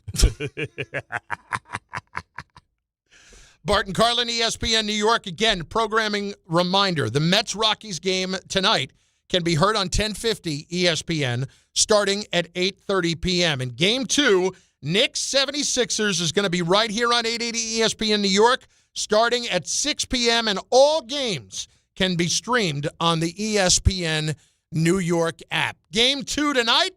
Do we continue this streak of blowouts, or will it actually be a game? We'll be breaking it all down tomorrow, ESPN New York. Programming alert. Today's Mets-Rockies game can be heard on 1050 ESPN at 8:30 p.m. Game 2 of the Knicks and 76ers can be heard on 880 ESPN New York at 6 p.m. And all games